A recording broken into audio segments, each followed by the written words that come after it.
Good afternoon. Yeah. It's so wonderful to see all of you here today. I'm Vicki Sullivan, Professor of Political Science at Tufts University, and it is my very great pleasure to welcome our distinguished guests here. The Department of Political Science is a co-sponsor of this event, and I'd like to thank our wonderful students and Abdul Salom for helping us out on this. It is also co-sponsored by the International Machiavelli Society. And that was founded by Sean Irwin of Berry College, Gabriella Pedula of Roma Tre, Mario De Caro of Tufts and Roma Tre, Yanis Everianis, as you know, former professor at Tufts University, now of Claremont College, and I. And our intention in founding the society is to have scholars who write in different languages being able to communicate with each other, exchange ideas, and it is the case in great figures of literature and the philosophical tradition that scholars in a particular language get siloed. And so we are really happy to have started this conversation, an international conversation about Machiavelli. The first international meeting was in Rome in December of 2023. We will be meeting again in December of 25 in Paris. And so we're really happy to have this little event to sort of keep the momentum going. So thank you very much for being here. Our first presenter will be Mario De Caro, and he's a philosophy professor here in Roma Tre. As I said, he has a great diversity of philosophical interests, and he is the author and editor of numerous monographs in both Italian and English. He is the associate editor of the Journal of the American Philosophical Association and the Ancient Philosophy Today Journal. He's a member of the editorial and scientific boards of several international journals. He is the editor of the Routledge Handbook of Liberal Nationalism that was published in 2022. And today you can see what his title is, Machiavelli's Exemplarism and the Tradition of the Specula Principia. And then our next presenter after that is Professor James Hankins of Harvard University. He is a professor, extremely renowned professor of intellectual history of the Renaissance. He is the general editor of the Itati Everyday Renaissance Library. It's the famous blue books. They're wonderful, and they match the green books and the red books of Loeb, which we all know. In 2012, he was honored with the Lifetime Achievement Award of the Renaissance Society of America. He's published numerous books, so I'm just going to mention two, the most recent. One is Virtue Politics, Soulcraft and Statecraft in Renaissance Italy, and more recently, Political Meritocracy in Renaissance Italy. He is going to be presenting today on Machiavelli, Francesco Patrizzi of Siena, and the origins of political modernity. After Professor Hankins, we have Professor Catherine Zuckert, who is Professor Emerita at the University of Notre Dame. She has written a lot of books, a lot of very big, important books on diverse topics. It's really quite remarkable. She has written on American literature, postmodernists on Plato, Plato's dialogues, Leo Strauss, and most importantly for today, a very big book on Machiavelli, entitled Machiavelli's Politics, which was published in 2017.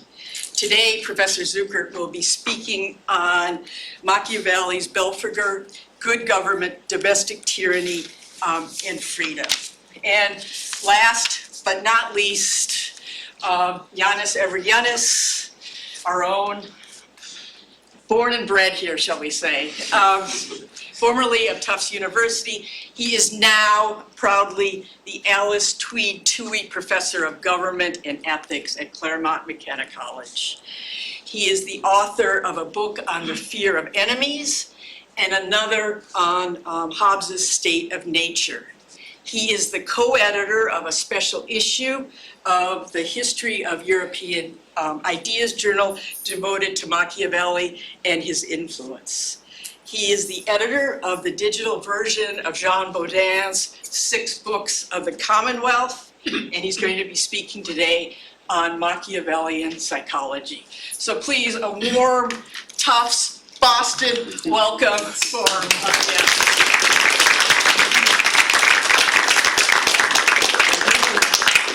Thank you very much, Vicky. I'm very happy to be here with some friends, colleagues, and former colleagues and young scholars. So I will defend 2 claims in my talk. One is not particularly bold. So that Machiavelli destroyed the paradigm of the specula principum from within. And the second is a little bolder. In his opposition to all previous views, including the humanistic version of virtue politics, and I'm referring here to the instant classic book by Professor Hankins, Machiavelli outlines a radically new kind of virtue politics that I think has resonances even today. So let me start with the premise on virtue ethics in general, because the point will be how virtue ethics is applied to the field of politics. There are some theoretical pillars that all the authors who defend virtue ethics accept. The first is a particularist ethics. It means that it doesn't accept the idea that there are general principles that valid in all situations, like what the ontological ethics, like think about Kant's ethics, the categorical imperative, or the 10 Commandments. That would be a kind of universalist ethics on the ontological side, or all the versions of consequentialism, like utilitarianism, have universal principles. No, that's not the case for virtue ethics. Virtue ethics thinks that each particular situation and each particular agent have to be addressed specifically. There are no universal principles that can help us in understanding what's just to do in each situation. Second, virtue ethics is centered on the notion of character, neither on the intention principles on which actions are performed, like for the ontological ethics, nor on the consequences, like what consequentialists or utilitarian would do. The central notion is character, the character of the agent. And the third idea is exemplarism. So you learn from specific cases, and especially you learn from the example of virtuous people, or even vicious people, what you shouldn't do. You learn from examples, okay? That's the idea. These are accepted by every virtue ethicist, but there are some, I don't know what happened here. Yeah, some contentious issues. So the first one is, in a virtue ethics, you should accept the idea that all virtues are connected. So if you have one virtue, you tend to have the others, or they are disconnected. So that's generally you have few of them or one, but not all of them.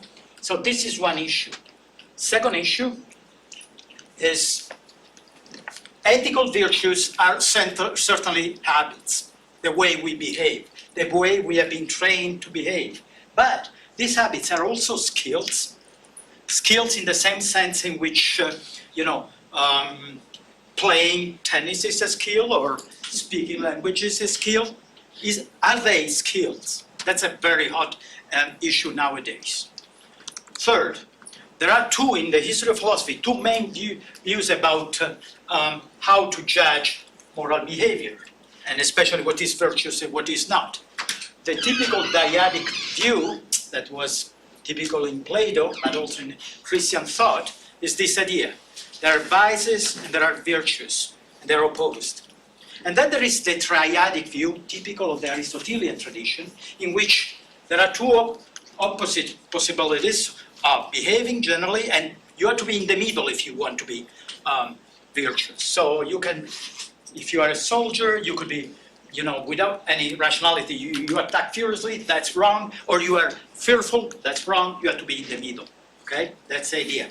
So two different ways of interpreting moral behavior. And the last issue is this. That's a little more technical, very alive today.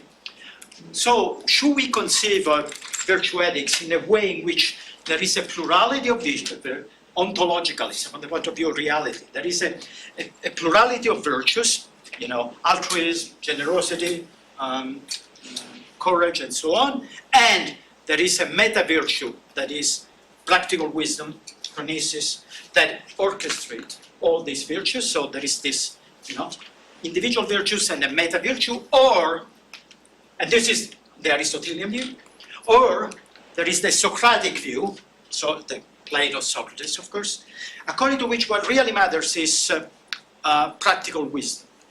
Practical wisdom is what really matters, and the individual virtues are just expression of this only virtue, the real one, okay? This is another contentious issue. All this will be relevant at the end of my talk. So I hope you have memorized all. So let's briefly say something about the specula. These are manuals, proto-encyclopedias that were popular in the Middle Ages and the Renaissance, and they gave instructions and summarized the knowledge of the period in some specific fields. Some examples. Attributed to Roger Bacon, a Speculum Alchemiae, to Albertus Magnus, a Speculum Astronomiae, and this is Conrad over here, so the Speculum Virginum, how you should behave with young ladies. That was the manual about. These are famous examples of these books. Look, the metaphor of the mirror has a normative character, because the mirror, and that comes from Paul, 2 letters to the Corinthians, especially the second one. So the mirror doesn't lie. It tells the truth about you. And in this sense, in this telling you the truth, reflects Christ's image. So gives you the idea of what you should do, because it reflects Christ. So the idea the mirror is a normative, books that tell you in a normative way, really the way you should behave. And then there is a particular subfield, the specula principum, and this is a subgenre, that instructed rulers on how you should govern successfully. So this is inspired by Xenophon and Seneca, and there are some famous cases, including Petrarch and Boccaccio. So, there are 3 main phases in the history of specula principum. The first one is in the High Middle Ages. And here was how to reconcile the political functions of rulers with the Christian moral values. So, in particularly the cardinal virtues and the other virtues like pietas, misericordia, clementia, and even cruelty, with that you have to enact sometimes against enemies of the faith, okay? And here are a couple of examples. Then, during the late Middle Ages, the specula were more used in addressing the issue how power was justified, what was legitimate between the emperor and the papacy, right? And so they were using that direction to justify the fact that, either the emperor or the pope was in charge, should be in charge. And then there is the last one, humanism, and this is when the specula go back to the original attempt to see what is the relationship between ethics and politics, what is the character of the virtuous ruler and the traditional moral virtues, what is their role in politics. This is, of course, involves virtue ethics that I mentioned before. Pontano and Erasmus wrote 2 famous treatises. Now, what are the features of the specula principum? First, there is an educational paranetic function, delectare and docere. So they had to be entertaining, but they also had to teach something. It wasn't pure fun. You had to learn from reading them. And Then there is this tradition, exemplarism. So they proceeded by giving examples, exempla, of how you should behave, giving, virtuous stories of virtuous people. And as Seneca said, longum iter est per precepta, brevet efficax per exempla. So if you have to theorize about things, it's very long. If you give examples, people will understand much faster. That seems a fair way of putting it. And then the third feature is that when in argumenting, they use the language of virtue theory. Okay, the virtue theory, the kind of moral thought conception that I sketched at the beginning. So these are the three features. Memorize also these three features. And now, my point is that from a formal point of view, the Prince fits perfectly the description of a speculum.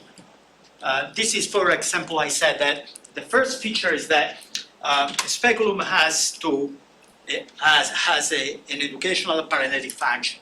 And here are three quotations from Machiavelli, from the Prince. The first is, look at what he says. My intent is to write something useful to whoever understands it. It has appeared to be more fitting to go directly to the effectual truth of the thing than to the imagination of it. Okay, so he wants to teach something from his own experience and from the experiences of people in the past. One may draw a general rule that never, that's a kind of a formula I use sometimes, one may draw a general rule that never really fails. These are rules of the time. They are not universal principles. In some specific situations, you should remember that Alexander the Great or Septimius Severus behaved that way. That's the way, the kind of rules he gives us. And another one is a mood that never fails. So he gives the instructions, in this specific case, to a prince, okay, to a ruler. So it fits the first criterion to be a speculum, the educational parenetic function. The second one is exemplarism. So Machiavelli knew very well the exemplarist literature, especially Livy and Plutarch, and it defends explicitly the idea that you have to argue from examples, using examples. For example, he says, as to the exercise of the mind, a prince should read histories and considering them the actions of excellent men, should see how they conducted themselves in wars, should examine the causes of their victories and losses so as to be able to avoid the latter and imitate the former. So it's methodologically very clear. You should learn from examples, and what he does, right? He gives examples continuously. Actually, in the Prince he discusses 47 historical or semi or pseudo-historical figures, and each represent one virtue or more than one or a vice, and you should be inspired by learning about these figures. Famous examples in the Prince, Gorgias, Septimius Severus, Agathocles, a little controversial, and in another book of his, Castruccio Castracani, that no one knew who he was until he made it famous. Again, another thing about exemplarism. In Machiavelli, that's kind of well-known, but just let me summarize. Machiavelli has a twofold justification of how we can learn from studying historical examples, how a ruler can learn from that. And so the first justification is a meta-historical thesis. History repeats itself, particularly the history of political institutions. Okay, according to Polybian Anacyclosis, all human events, whether present or to come, have their exact counterpart in the past. So you learn because history repeats itself. So you have to learn to know what happened in the past, because it's what is going to happen again. And the second is an anthropological thesis. Human nature is immutable. Men, whose passions and dispositions remaining in all ages the same, naturally give rise to the same effects. And these are both from the discourses, but they are, of course, also in the spirit of the Prince. Men are born and live and die, always in accordance with the same rules. So, because history itself, we are all the same, you have to learn from the past. Okay?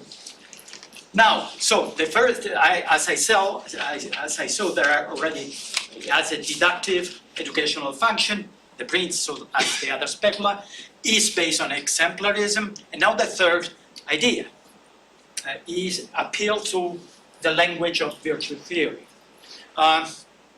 So in the prince, Machiavelli very often mentions the traditional cardinal virtues, either in their own standard form or in their derivation. So for example, justice, the term justice appears 5 times, temperance 2 times, fortitude 3 times, and then there are other that are connected. Prudence 29 times. These are the 4 cardinal virtues. Prudence is very important because prudence is practical wisdom. Okay, phronesis. Remember that one of the issues is what is the relationship between phronesis and the individual virtues? And prudence appears 29 times. So, yes, it's practical wisdom and it's phronesis, and it denotes the ability to deliberate on the highest goods achievable by humans and to assess conflicts among the other virtues. This is the function of prudence. It's very important to understand what is the role of prudence in Machiavelli's virtue theory. So, he certainly accepts the theoretical pillars of virtue ethics. He's a particularist. There are not general rules. There are also only rules, the thumbs, and then you learn from specific cases. There is the centrality of the character. He always addresses this issue. Okay, what was the character of the people he mentions and discusses? And third, exemplarism. The print is, typical. Is really a collection of examples. So the 3 pillars of virtue ethics are applied to politics. Well, still, it disconnected virtue politics from virtue ethics. And look, these are 2. This is a very famous quotation. A prudent lord cannot observe fate, nor should he, when such observance turns against him, and the causes that made him promise have been eliminated. And if all men were good, this teaching would not be good. But because they are wicked, they are twisting. Do not observe faith with you. You also do not have to observe it with them. So, in some sense, this proves that he's using all the features of the specula to destroy this tradition from within. Because his final message is virtue politics is disconnected from virtue ethics. Okay, so really the opposite of all the specular tradition had done for, at that point, almost 1,000 years. So now I said that he fits all the pillars of virtue politics, even if in doing so, it disconnects virtue politics from virtue ethics, as James Hankins has argued so well in the Eastern Classic I mentioned before. So let's compare the humanistic virtue politics with Machiavelli virtue politics. So, as I said, the humanistic, I didn't say, but the humanistic view was that there is a strict connection between virtue politics and virtue ethics. Also, I would say that most humanists, or at least tended towards the Aristotelian view, that virtues are connected with each other. If you are virtuous in one field, you tend to be virtuous in other fields. This is the Aristotelian theory. Nowadays, now Russell defends this view. Well, Machiavelli, who disconnects virtue politics from virtue ethics, takes the opposite view. That's a view that Philippa Futa has defended in our own time, but Machiavelli also has it. His story is always of people who have some virtues, but unfortunately lack other virtues, because no one can have all the necessary virtue to survive in the political field. If you are very prudent, if you are very courageous, if you are very audacious, that's good in some time, not good in other times. You would need other virtues, yet you don't have. So it's a disunitarian in this respect. Second point, some people follow Aristotle even today, like Hacker-Wright.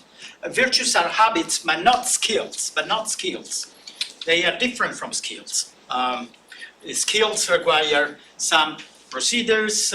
They are not connected with the goal that we should pursue in ethics and other argumentations here.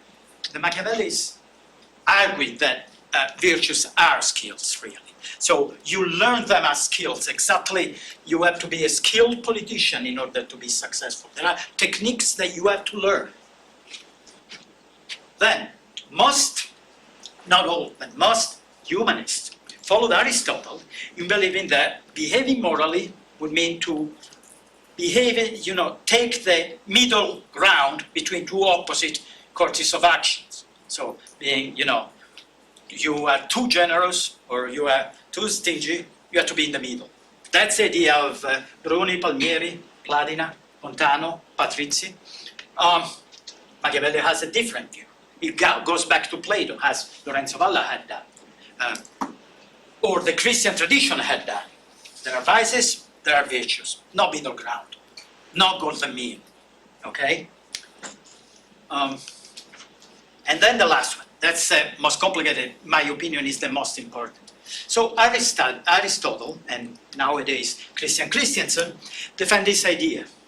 There are the individual virtues, and that we have to learn them. We have to be trained in these virtues. And when there is a conflict, then there is this meta virtue, phronesis, that orchestrates that, decides, assesses the conflict there. And he also tells you where you should go, what is the goal of life. But the virtues are, there, out there. And this is another thing. Well, there is another view, Socrates, McDowell, and the Arete model nowadays defend this, that what really matters is phronesis, prudence, practical wisdom. All the individual virtues are only expressions of this meta-virtue, phronesis. And one way of putting it is this. The individual virtues are the ratio cognoscendi of phronesis. So the way we know phronesis is looking at behavior of people. Oh, he's brave, he's generous. But this is a way of knowing that a person has phronesis. And so they are the ratio cognoscendi. But phronesis is the ratio essendi of the individual virtues. So what really matters is prudence. It's prudence that really you need to have. And Machiavelli strikingly argued that way. First, let's read this passage. I know that everyone will confess that it would be a very praiseworthy thing to find in a prince all the above mentioned qualities that are held good. These are the traditional virtues. Unfortunately, because he cannot have them, the prince, nor wholly observe them, since human conditions do not permit it, it is necessary for him to be so prudent has to know how to avoid the infamy of those vices that would take his state from him, and to be on guard against this that do not, if that is possible. But if one cannot, one can let them go on with less hesitation. He has to be prudent. Okay, prudence is the real thing. There, you have to decide when you have to go against ethics because you have a superior political goal. And furthermore, one should not care about incurring the famed those vices without which it is difficult to save one's state. That's the goal, right? For if one considers everything well, one will find some things to be virtue, which, if it pursued, would be one's ruin. And something else appears to be vice, which, if pursued, results in one's security and well-being. So here you see, political virtues are different from ethical virtues. Even if you have to appear ethical, that's not the substance. The substance is you have to use your prudence. In some cases, you have to be unethical. But, Machiavelli is not a part of the Machiavellist movement. It's not that. Machiavelli is clear what he wants. When the entire safety of our country is at stake, no consideration of what is just or unjust, merciful or cruel, praiseworthy or shameful, must intervene. Think of Churchill. Churchill did explicitly said that I had to do terrible things to save our country. He sacrificed 1,000 soldiers because he had this main political goal to save the country from the Nazis. On the contrary, every other consideration being set aside, the course of law must be taken which preserves the existence of the country and maintains its liberty. That's what really matters. In those cases, virtue, politics, and prudence should tell you, forget about ethics, think about saving the state. Now, This is what Machiavelli says, and now I want to assess my last slide, one final issue. The humanist virtue politics is modeled on Aristotelian virtue ethics, while Machiavelli's, as I said, virtue politics is modeled on a Platonist approach. Whereas the humanists simply extended the ethical virtues to the political domain, Machiavelli reconceptualized virtue to suit the political realities he observed. This contrast stems from two radically different anthropologies. An optimistic one for the humanists, who saw humans as generally virtuous or capable of virtue, think later on Locke or Rousseau, and pessimistic one for Machiavelli, who saw humans as self-interested and requiring external constraints to control their behavior. Think about Hobbes or Carl Schmitt or Freud. Okay, now the question we can ask, I think, I'm a philosopher, so I ask questions. Who was right in this anthropological dispute about our own inner nature? The answer is easy. Neither or both. Now we know from science that we have both tendencies in us, and both are fundamental. There is a part of us that is conflictual, egoistic, and it is necessary at some point, up to a point. But there is another part that is altruistic, cooperative. There are incredible studies by Michael Tomasello about children, how they can tend to help people they do not know just out of altruism. So we have both tendencies in us. So what to do from a political point of view? I think we should take both from the humanist virtue politics and Machiavelli's virtue politics. We should try to have them combined because they are too unilateral about their assumptions about human anthropology. That is a complicated thing. But this is the subject for a different talk, I fear. Thank you very much.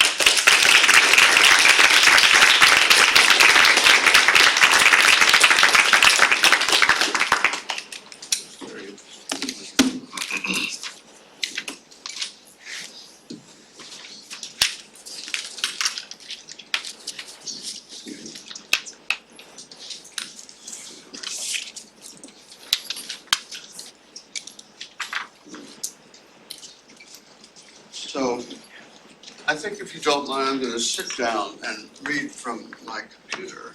I won't be reading, but I can't lecture weekly. I don't get, well, I came to weekly, lecture weekly, 90-degree angle. So, also my eyesight's strange. I need to blow up a lot of text. All right, so what I'm going to do is to talk about, these will be contiguous issues actually, about the issue of political modernity and where it comes from. Because Machiavelli, as you know, is often credited with being one of the great sources of political Straussianism. Yeah, sorry. Okay. Can you not hear me? I can bellow if you want. I'm very good at bellowing. I once lectured to 475 people, and I learned to bellow. So I can bellow. All right. So I'm going to engage with a couple texts. One is Gabriele Pedrola's Machiavellian Tumult, which was originally published, I believe, in 2012, and then in Italian, and then translated in English, published by Cambridge in 2018. And the other is my colleague Eric Nelson's book on the Greek tradition, which is having a 20th anniversary this year. That's 2005. So Pedrola gives, for the first time, I think, a detailed prehistory of a major aspect of political modernity, namely the ability of modern states to accommodate a plurality of conflicting opinions and interests within their political systems, without at the same time undermining their legitimacy. So modern politics does this by accepting as legitimate a moderate degree of nonviolent conflict between parties or classes of persons in a state, and by adopting, in principle anyway, procedural neutrality between them. The contrast that Pedrola points out is with the pre-modern states, which were ideologically holistic and valued concord, stability, tranquility above all things, and where political parties are illegal. as you probably know. Political parties are regarded with extreme suspicion up until the 18th century even. So the pre-modern state saw all political conflict as illegitimate. If you were formed a party against the government, you were considered seditious, and you could be exiled or even killed.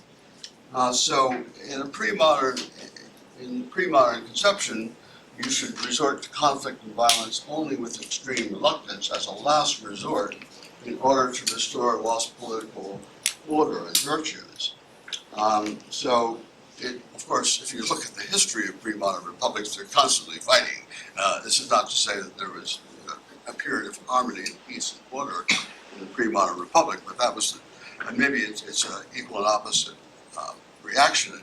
They lived through such turbulence that they valued even more this idea of harmony and unity of opinions. So Pedro traces this positive evaluation of what he calls conflictualism back to Machiavelli's analysis of Roman Republican tumulti, above all in Discorsi 1:4. In this chapter, Machiavelli draws on his reading of Livy, Polybius, and surprisingly, Dionysius of Halicarnassus, to show how both the political freedom and the military might of Rome could be explained in great part by its positive forms of class conflict. So Roman statesmen endorsed the traditional prescriptions. If you read the Roman statesmen themselves, like Cicero, above all Cicero, they endorsed the traditional prescription for good civil order. For example, Cicero's idea of the Concordia Ordinum, which is basic to having a good state, conquered between, he's thinking of the senatorial order and the equestrian order. Nevertheless, as Machiavelli, the actual functioning of the Roman Republic benefited from a form of controlled conflict which is never fully accepted as legitimate by its own leaders. This is Machiavellian pursuit of effectual truth, right?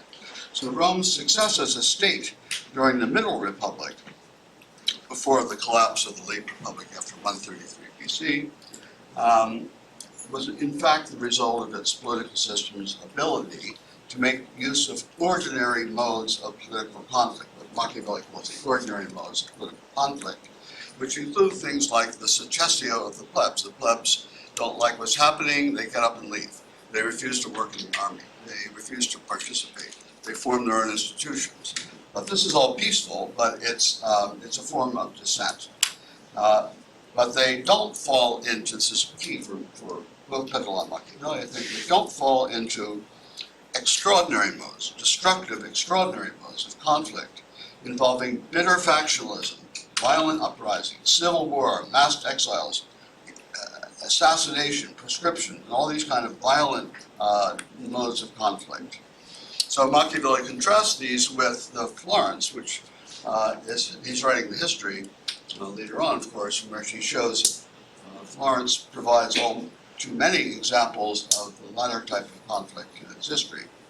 So this distinction between the two types of conflict does much to explain the power and freedom of ancient Rome and the weakness and disguised tyranny that had made Florence a political failure for 2 centuries. That's really the message of the history of Florence. So Machiavelli's contention that not all conflict is bad, but moderate, ordered political conflict can be a positive force in republics, above all in the republics that have a mixed constitution. That's one of the sources of political modernity. And it's a very strong argument, I like it very much. So the way I'm going to engage with Pedro's Machiavellian tumult is to try to broaden the debate a bit about the origins of political modernity. So one consequence of accepting Pedro's argument is that the historian might be inclined to recognize Machiavelli's position as the fons et origo of political modernity, and therefore to consign the preceding humanist tradition to the previous age of the world, if you will, ante Machiavellum, or AM, that's my, all these, unfortunately all these abbreviations have been taken. Or maybe ante modernismus, modernismum, sorry, accusative case, While I agree in general that Machiavelli's thought represents a genuine revolution in the history of political morality, I agree with Petula on this in this issue. And I stated as much in Virtue Politics. I would not concede, and maybe Petula would not agree, would not concede either. I haven't discussed this issue with him. I would concede that Machiavelli's writings represent the only possible dividing line between AM and PM, between ante-modernism and postmodernism. So what follows, I'm going to argue that an author whom Petula and I both regard as unjustifiably neglected, namely Francesco Patrizi of Siena, might also be seen as falling on the modern side of the history of Western political thought, at least in one key respect. So I'm going to argue that Patrizi is more radical and more modern than Machiavelli in one very important respect. So this is Francesco Patrizi of Siena, 1494. Not Francesco Patrizi of Cherso, who is a much more well-known figure today as a Platonist of the late 16th century. If you want to find out more about him, I've had a research team working on this for the last, since 2019. And if you look up Francesco Patrizi of Siena, you'll find our website. It's on the Harvard website, and it's got all sorts of information about him. We are eventually going to publish translations of his two major works. The reason he's been neglected is because he's in Latin. There's nine books on republics in Latin, 9 books in Latin on kingdom in Latin. And they're just stuffed with quotations. So any editor doesn't want to do that. But I've forced on I have some poor, unfortunate, very gifted undergraduates, so I've been getting to do all this work in the last 5 years. So this is, you should look at the website if you're interested in him. So an aspect of Patrizi's thought I'm thinking of concerns his teachings about private property, where Machiavelli is notably wimpy. Patrizi advocated economic reforms in the state that are a good deal more sweeping than those considered by Machiavelli for reasons I will describe later. The Sienese thinker aimed to use economic reforms to equalize political power among citizens, reduce the power of the wealthy, maintain a small professional army of native-born troops, and to secure a political dependence of the church on the state. So these are very radical reforms that he's proposing. In this respect, he would have to count as a predecessor and perhaps even a source for Thomas More's Utopia. I did an article on this, but I haven't really, well, we won't get into Thomas More's Utopia, but I consider him to be a predecessor of More's Utopia, as well as all later reformers and revolutionaries who saw the reshaping of property relations in states as the key to achieving stability and happiness. So Patrizi's interest in equalizing patrimonies has a different purpose. To be sure, he sees oligarchy, the power of the wealthy, as the chief obstacle to his preferred political system, which is a mixed regime of free and equal citizens ruled by virtuous magistrates. I call it political meritocracy. So in this, he's unlike his fellow humanists who promote moral education as their principal source of reform. He also differs from later utopians, especially those in the Marxist tradition. Marxist reformers and revolutionaries who want redistribution or even common ownership of property are more interested in achieving what they see as social and economic justice. Patrizi wants the state to be rich in order to empower the virtuous and prevent corruption and divided loyalty. So what he wants is to have a rich state and a a rich state and a prosperous citizenry, but the state has to have more property than anybody else. So Patrizi's proposals to alter the economic structures that permit gross inequalities of wealth are made in Book 6 of his work, De Institutione Rei Publicae, which I'm going to just call it De Republica or On Republics for the rest of the lecture because it's too long-winded otherwise. This is scribally published in 1471. Scribally published means a work that's written, copied in manuscript for a restricted audience. It's a common concept in English which hasn't yet made its way into historians of political theory, but Machiavelli's two most famous works are privately published, right? Art of War was the only work on political theory published in his lifetime, but the other two works were really written for a small audience, and were not published till after his death. So Patrizzi begins his treatment of property in Book 6 of the De Republica with the insistence that all good citizens must engage in honest work to support themselves and their families. There should be no rentier, nobody living in idleness on their incomes. That's what makes a good equality of state. So early at 1.4, while explicating Herodotus' debate of constitutions, he's the first author ever to look at this in Western since antiquity, Patrizzi recognized a tight connection between citizen equality and the laudable desire for political liberty as characteristics of popular republics. So vast differences in wealth and power in a city not only made it unstable, which is Aristotle's objection, but they render citizen liberties meaningless. They propel a republic towards faction and then towards tyranny. So, like Aristotle, he's very concerned about income inequality, as we call it today, but he is mostly worried about the threat to liberty that is posed by income inequality. So usury, which gives rise to debt, is the major source for him of inequality, debt, basically. The vortex, I'm quoting now, the vortex of the usurer's greed drains the patrimony of many households, than which nothing is more destructive in a city, unquote. So, given that households are the bricks of the state in his conceptions, the state is made up of households. That's very Aristotelian, of course. So debt reduces many households to a state of dependence on the rich. It turns poor citizens into their servants and bondsmen. So that's where political inequality comes if you're dependent on a powerful, wealthy person in order to participate politically. And I think he's probably thinking of Cosimo de' Medici here, because in the way Cosimo gets political support is the people who haven't paid their debts are not eligible for political office. Cosimo pays their debts, and then they're eligible for political office, and then they're very grateful to the Medici, okay? So Patrizzi knows about the Medici. He spent some time in exile in Pistoia, and he knows about that. So inequalities in landed wealth, which are still the principal source of wealth. You have to always remember that in pre-modern times, wealth comes from agriculture, right? 95%, well, at least 9, in some of the richer states it might be 90%. But basically it's 95% of all wealth is landed wealth. So inequalities in landed wealth are very pernicious. When the rich are able to control the vast majority of agricultural land, as in the Middle Roman Republic, they were able to drive the poor out of their little plots. Wealthy landowners, now talking about Roman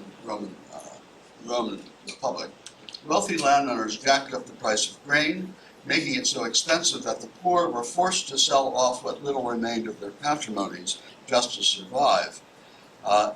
Inequality undermines civic morality, and I'm quoting again, an excess of private wealth generally destroys cities, either through the pride and arrogance of the possessing classes or the rashness and insanity of the needy. So equality of means, on the other hand, when you have a citizenry which roughly equal means, then it makes it easier for law to constrain citizens and made the political device of sortition, the lot, which Patrizzi endorses. He endorses a prudent use of the lot, which is combined with election in his meritocratic system. It makes that more acceptable. If you have people, if you're using the lot to select officers, you select your magistrates, and everyone's more or less politically, economically equal, and equal in terms of status, within a bandwidth here, then people will accept the lot. If you have some people who are incredibly wealthy, very high status, and then you have the working classes, then you don't get people to accept the lot. So he's thinking this is his prudence, right? This is an example of his prudence. So it's Patrizzi's awareness of the evil caused by economic inequality, when combined with his study of Greek philosophy, that brought him to accept the need for the state to exercise some control over the distribution of wealth.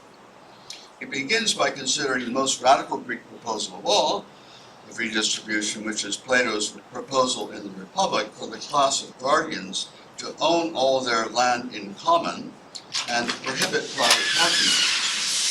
Patricia rules this out as untried and therefore imprudent. So Bernie's form of prudence is to say you shouldn't do anything that's never been tried. So he's anti-utopian in this sense, right? Or he's against thinking up untried solutions to things. And he includes in this the communio muriero, right? The common ownership of property and lives, because they've never been tried. And a prudent person only institutes things that have been tried and tested by historical experience. So this is part of his historically based method of prudence, which I'm calling historico-prudential method in the book on Patrizi I wrote. But the idea is that instead of basing prudence on Aristotelian doctrine, which is what Giles of Rome does in the most popular scholastic treatise of politics, which is the De Regime Greek argument, Patrizi bases his prudence on historical examples, and he can do so because he knows Greek and has absorbed vast amounts of Greek history and Greek political theory, which were previously unknown in the West. He's the first political theorist ever to reflect on Greek history. But it's not just Greco-Roman history, it's also other cultures. He is interested in ancient Egyptian history, and Persian history, and he's interested in Hindu history and Indian history. He has some sources, Greek sources, that tell him about those systems. So he's trying to gather together all of the historical information about political systems, and then test his decisions test his prudence on all those examples. Later on, when Patrizi has followers in the 16th century, he has many followers in the 16th century, they start getting interested in China. Right? When the Jesuits go to China, they want all that information to be included in their prudence. Okay. So, Patrizi rules out Plato's common ownership of property for guardians. He's much more attracted by two legislative schemes for the equalization of patrimonies that are mentioned by Aristotle in Book 2 of the Politics, those of Phalius of Carthage and Hippodamus of Miletus. This is Book 2 of Politics. Aristotle, however, is relentlessly critical of both of these programs for equalizing property. So what Aristotle does is says this is not going to work because the real source of the problem with inequality is in the soul. So Aristotle says the beginning of reform is not so much to equalize property as to train the nobler sort of natures not to desire more, to prevent the lower natures from getting more. That is to say, they must be kept down but not ill-treated. So, the problem is not inequality of wealth, it's not some external arrangement of property, but the problem is the upper classes wanting wealth, right? You got to redirect their moral impulses to higher things. So Patrizi, who knows Aristotle very well, he almost never mentions Aristotle because he considers himself a rival of Aristotle. He examines both of these schemes in Book 2 of the Politics, Phalius and Hippodamus schemes. He disagrees, so he's really against the grain of Aristotle. So he writes about Phalius. He's the first to recommend that citizens should have private but equal patrimony. This is a form of distributism, if you know what that is. So I'm quoting Patrizi now. This idea is not unreasonable. Everybody agrees that there is nothing that preserves the Republic more than equality among citizens, which is seen most of all when there are neither rich nor poor in the city, but when citizens are assessed with equal land and equal patrimonies. As Aristotle affirms, equalizing patrimonies when the city is first founded, that's an important distinction, is not hard to do and brings no small benefit. An allotment of this kind would tend to equality, and human negligence and baseness could easily be restrained by the laws. Many states did not permit patrimonies to be alienated. Solon, we love Solon. Solon passed a law to this effect and the popular tribune Voconius among the Romans passed a law preventing private fortunes from being left to female heirs. So Patrizi displays considerably more enthusiasm for distributism than Aristotle. To put it mildly, Aristotle is not a distributivist. Patrizi's positive attitude is striking, given the overwhelming authority in the Quattrocento of Aristotle's economic thought and his conservative attitude to property. There's a kind of idem satira here with the Romans. The Romans, of course, thought that private property was absolutely essential for peace in the republic, and it's protected by law in the first century BC already. But the only other humanist thinker I know to discuss this passage was Lauro Carini, who's a Venetian patrician, who parrots Aristotle's line that distributist legislation might be viable in a newly founded state, but with superficial solution to deeper moral problems of avarice. This is a way of claiming that moral education, not state intervention in the economy, but moral education, is the only viable solution to inequalities of wealth. This is the default position of humanist political thought. Almost all humanists who are following Aristotle, following Roman example, they don't want redistribution. They don't want distributivism. They don't want the state to mess around with private property at all. But Patrizi is different. So Guirini, this is Venetian political theorist, adds that equalization of property would limit business enterprise and stunt artistic ambition, since there would be no financial motive for individuals to engage in commercial activities and develop artistic excellence. So that should sound familiar to you. Even more attractive, Patrizi were schemes for allocating the city-state's land, which is proposed by Hippodamus and Miletus. He discusses these, and this is from Aristotle again, which are discussed in his text that David Book 6. Throughout his discussion of Hippodamus, the Sienese philosopher reads firmly again against the grain of Aristotle's criticism. In 6.2, we encounter Hippodamus' tripartite division of landed property, which Patrizi endorses. Okay? This is what he thinks, if you're founding a new state, this is what you should do. And he says, not that we have followed him in every respect, but we have not strayed far from his example, hence it will be relevant to take from this authority the division of the city's territory and lands. So according to Hippodamus, the sum of landed property in the city-state should be divided into 3 parts. 1/3 should go to the sacred uses, 1/3 goes to public use, and 1/3 goes to private individuals. And this is the Hippodamian division of property. So Patrizi likes this, again, for newly founded republics, not for existing republics. The allocation of so large a portion of the city's financial resources for sacred purposes is elaborately justified, citing several other authorities, including Queen Isis of Egypt, whom Patrizi thinks is a real figure.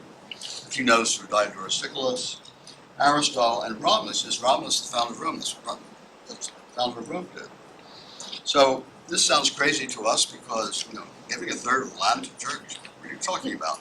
But what you have to realize is that when Patrizi's writing, the church already has 1/3 of the land in Europe. The private owners of 1/3 of the land in Europe. And it can be anywhere, in southern Italy, it's even higher, right? So this is not a revolutionary proposal for his own time. But what is revolutionary is to say that the land shouldn't be owned by the church, but should be owned by the state, at least out to the church. Okay, so as Bishop of Gaeta, Patrizi is himself, he's a bishop of Gaeta in southern Italy, which is a nice little port town in the kingdom of Naples. Patrizi was himself the beneficiary of lands appropriated for sacred uses, so it's not surprising that he approves of the Hippodamian division. So Patrizi adopts this proposal that ecclesiastical institutions should be understood, or at least their property should be controlled by the state. Okay?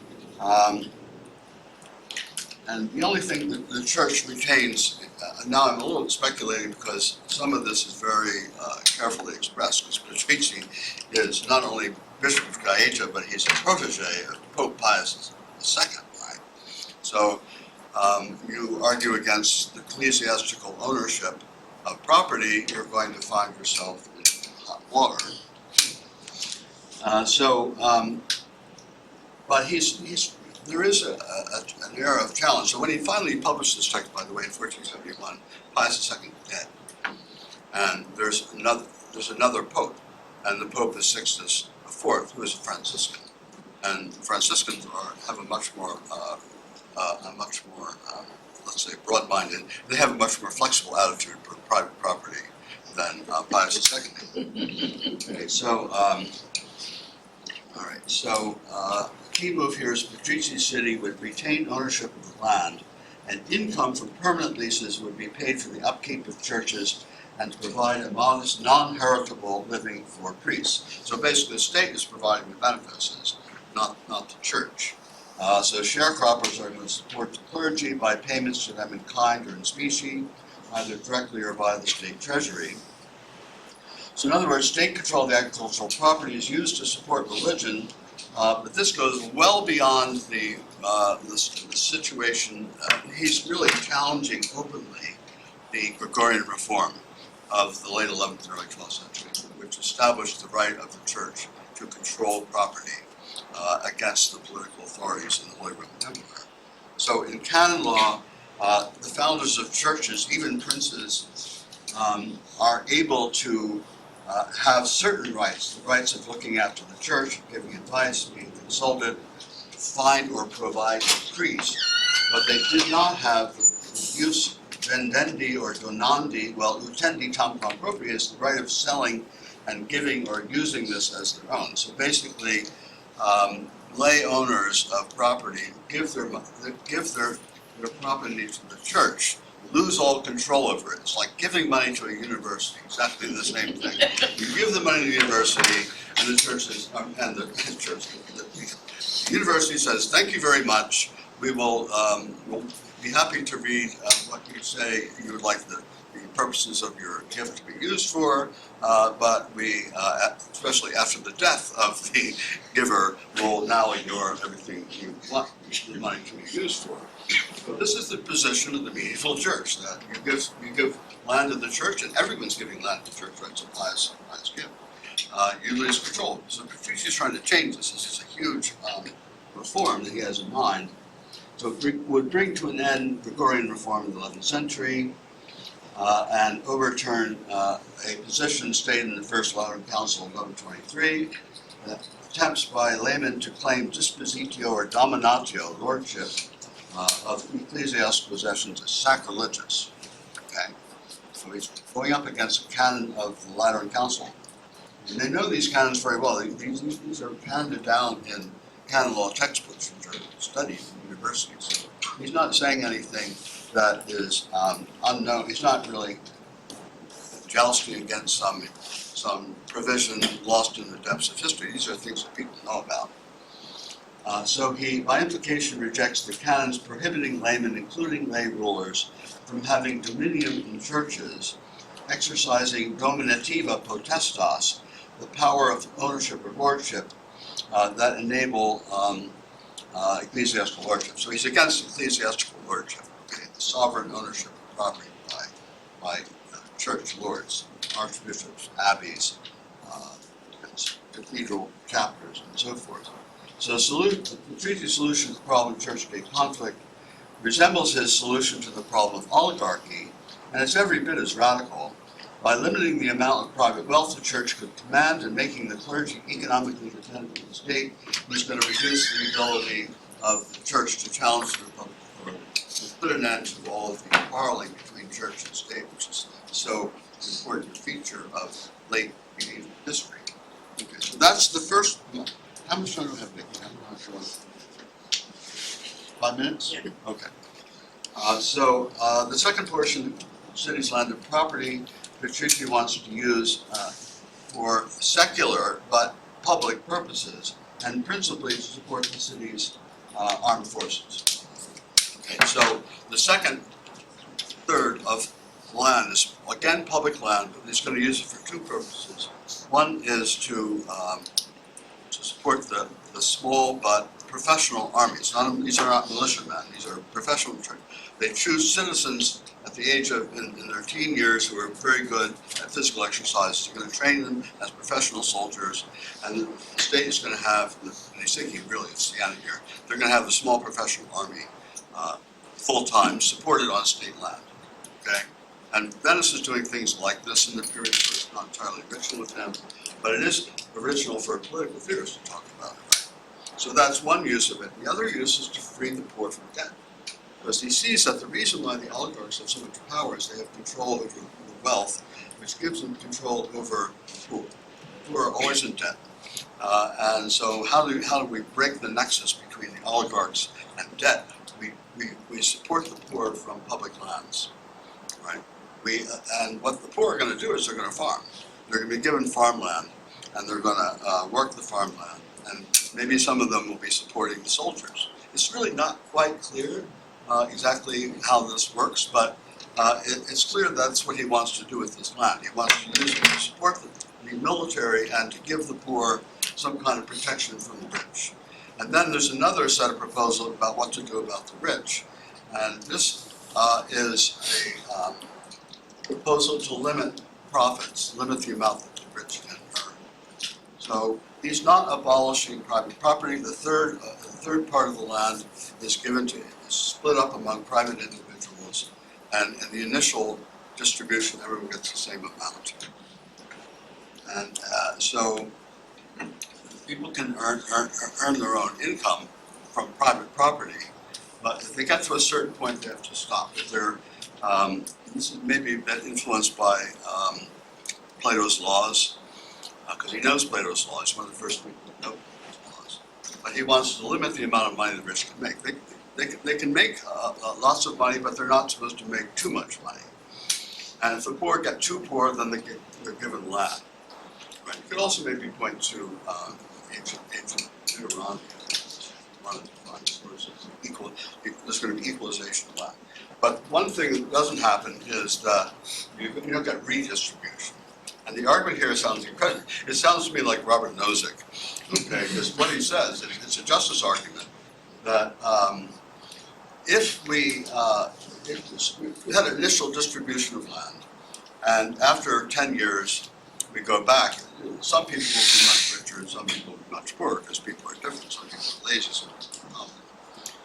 If at that point you were to redistribute the land, you would be doing an injustice, because the people who had earned an excessive wealth through their, through hard labor, through their work, they would be, you can't take that away from them and give them to people who have been lazy.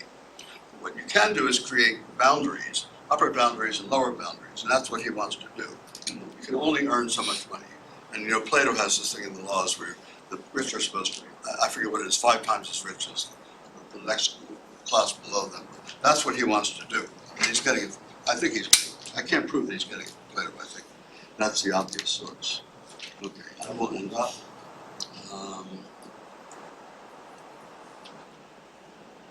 This principle should carefully be observed. The greater part of the city's domain should belong to the public, while the lesser part should be private. So this is what happens if you have founding a new republic.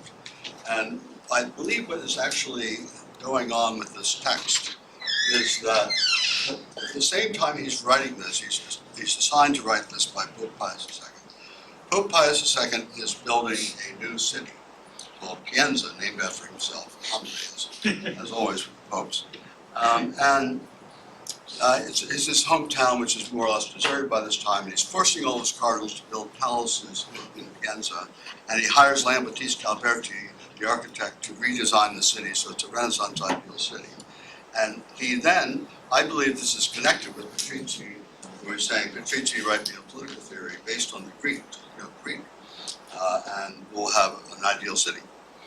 So Patrizzi, I think this is a demonstration. I think it's part of Pienza as the demonstration project. Siena is a few miles to the north, and Pope Pius II is from a family that's been exiled from power in Siena for a long time, and he despises the way Siena is run. So I think he's got this little demonstration project going in Pienza, and he says, Patrizzi, write me a political theory for my ideal city. I can't prove this, but there are other people, I'm not the only person who say this, there's an architectural historian. in London, Francesco, memory problems. But there's an architectural historian in London who has gone through book 8 of the De Republica, where Patrizi designs a urban structure designs an urban space. He has an urban planning document where he tells you how to build a city, and there's alignment with Pienza. So that's the best evidence I know that this text is written for as a demonstration project. All right, so I will end up. I will make a point, Joe, just briefly, that he doesn't think this is going to work with the established republic because things are already too corrupt with established republics. So what you have to do is to kind of move in that direction, try to limit the power of the wealthy, but it's going to be much harder. He's got some solutions to that, which I'm not going to go into, but it's a much harder job to reform an established government.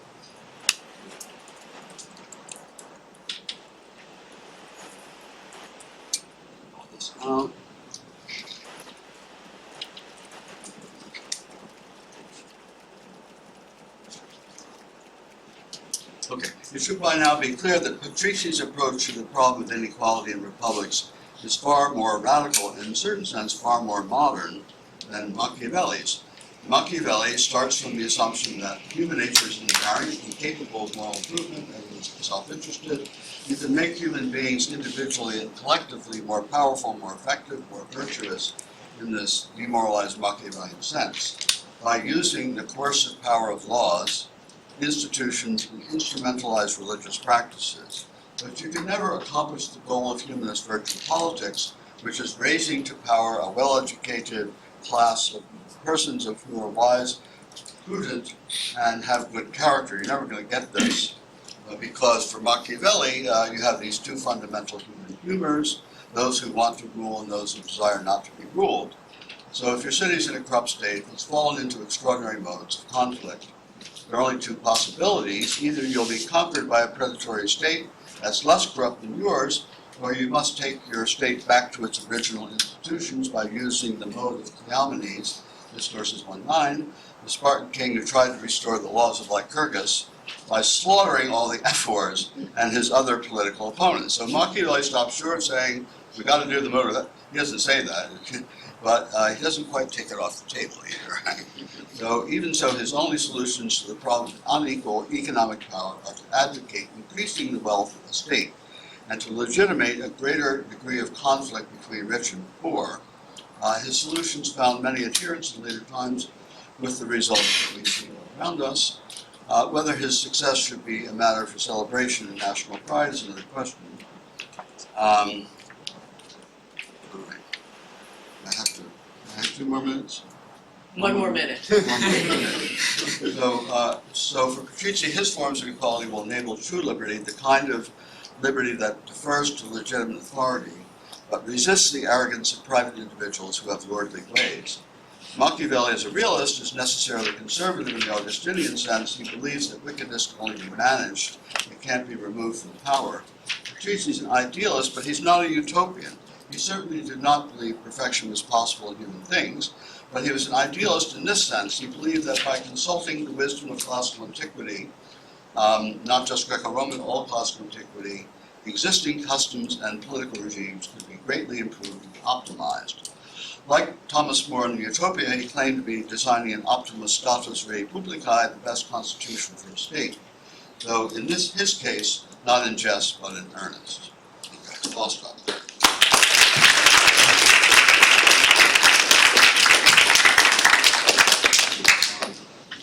Right, we'll have next time.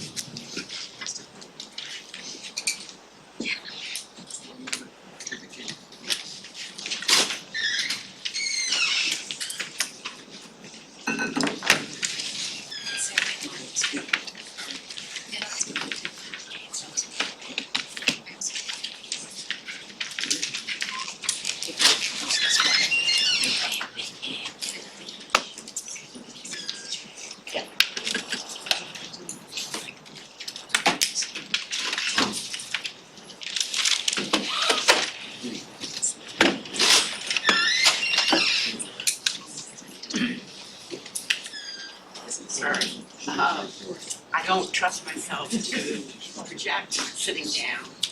And I also don't trust myself to stay within the time limit. Therefore, I am going to read something that's prepared and enjoy. My name starts with a Z, so I always expect to go. This case, that's Yeah. easy, right? If it works. You are the expert, Yanis. It's not. No, Can you no. move the microphone? Okay. I need this? All right. I'll try to remember to keep it within range. Okay. As you may be gathering, we each have a limited amount of time, and I thought that I would be able to present a very short story of Machiavelli's in this limited amount of time. Um, my presentation should have been called, I think, Machiavelli at Play. What I discovered was there are so many references. It's about 5 pages printed short story, but I can't tell you about any of them. You have to read the short story and you'll find out that the names mean something. Professor Caro suggested that there is a similarity or compatibility between Plato and Machiavelli. In the world in which I usually live, there often seem to be opposites. And so Plato's name is, as you know, associated with a certain kind of love. Machiavelli's name, on the other hand, is associated with Machiavellian politics. That is the use of force and fraud in politics. And there's some justification for that. In The Prince, Machiavelli famously writes that a political leader will want to be both loved and feared. However, because it is difficult to put them both together, it's safer to be feared than loved.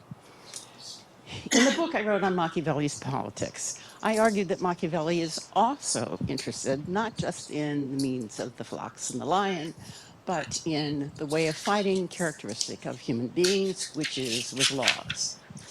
I also argued that he didn't just write famous treatises on politics.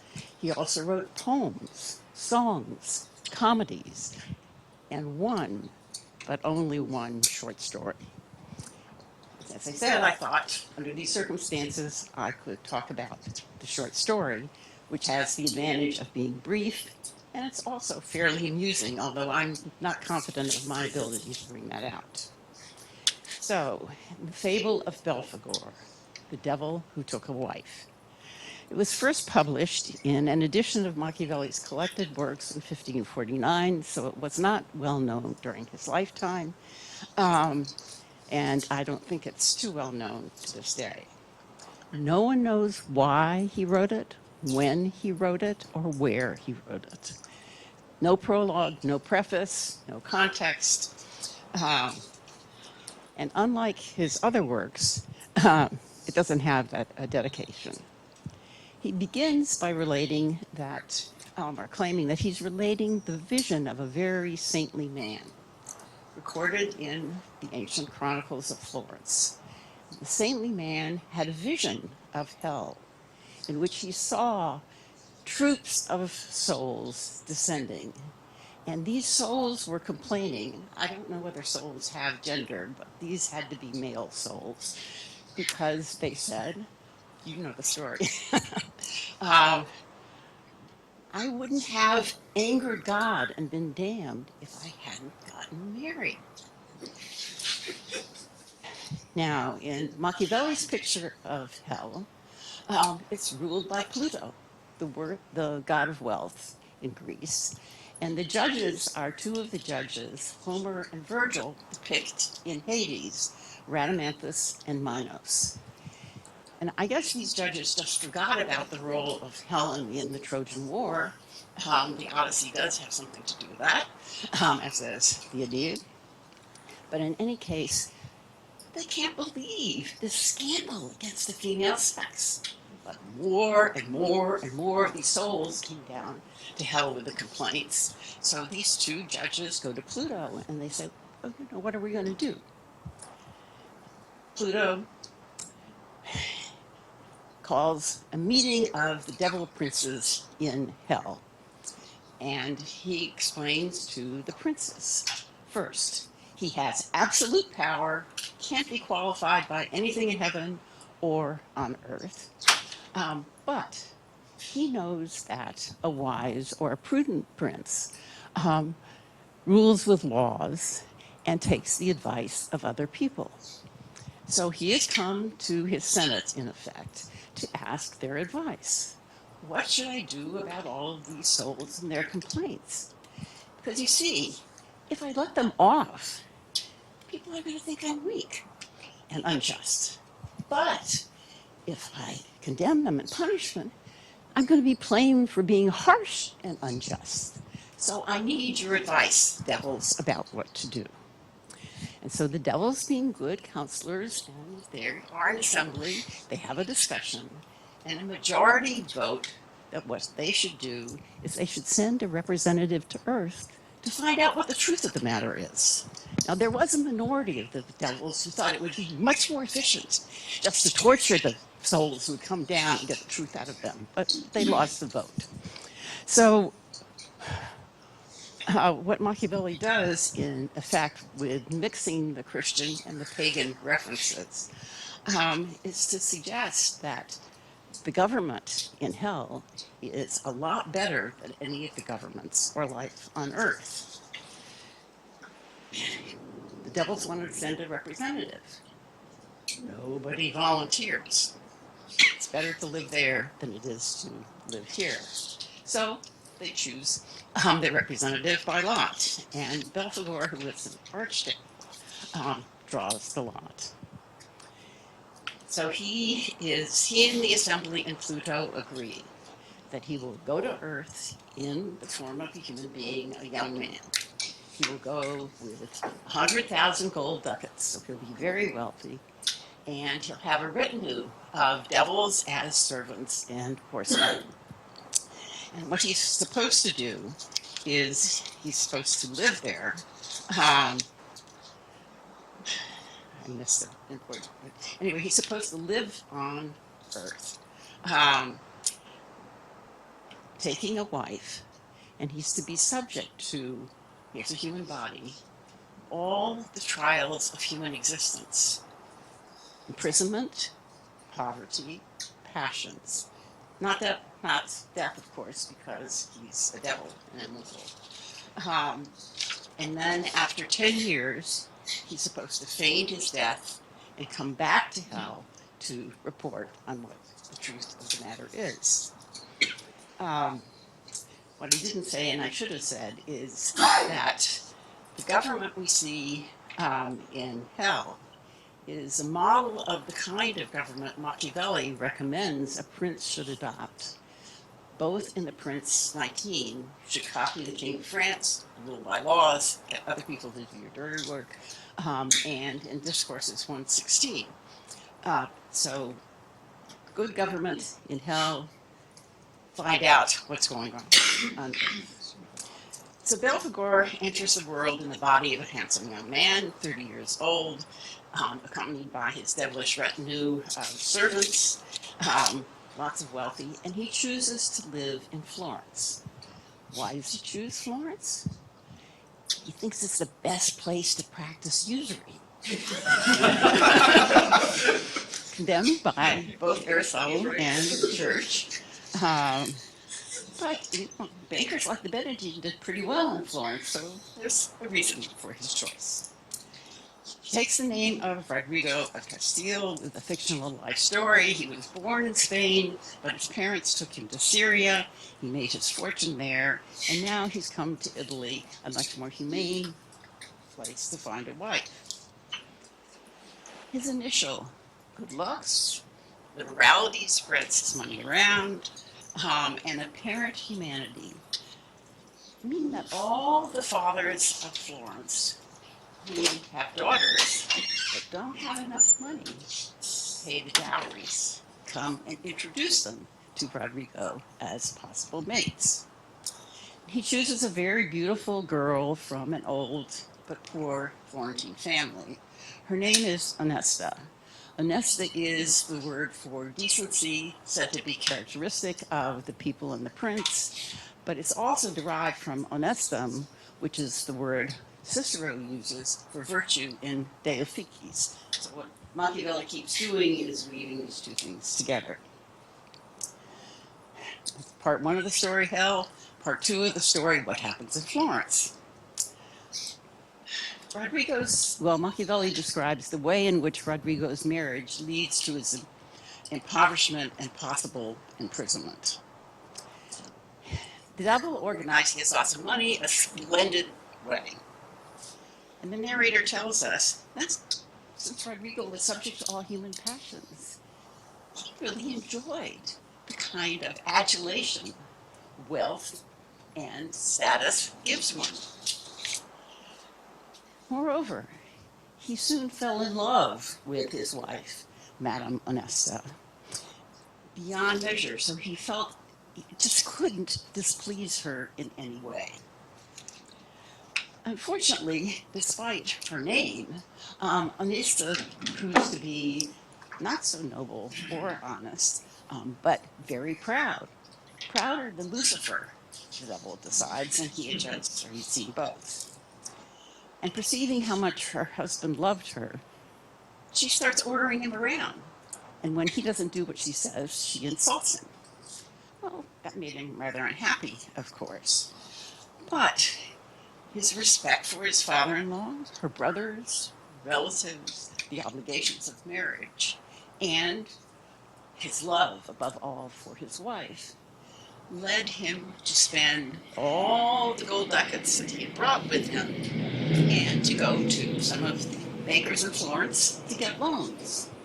So when they hear that her two brothers have lost their money, one through gambling and the other one through sending an uninsured ship back to Florence, the creditors know, and Rodrigo knows, that he's destitute.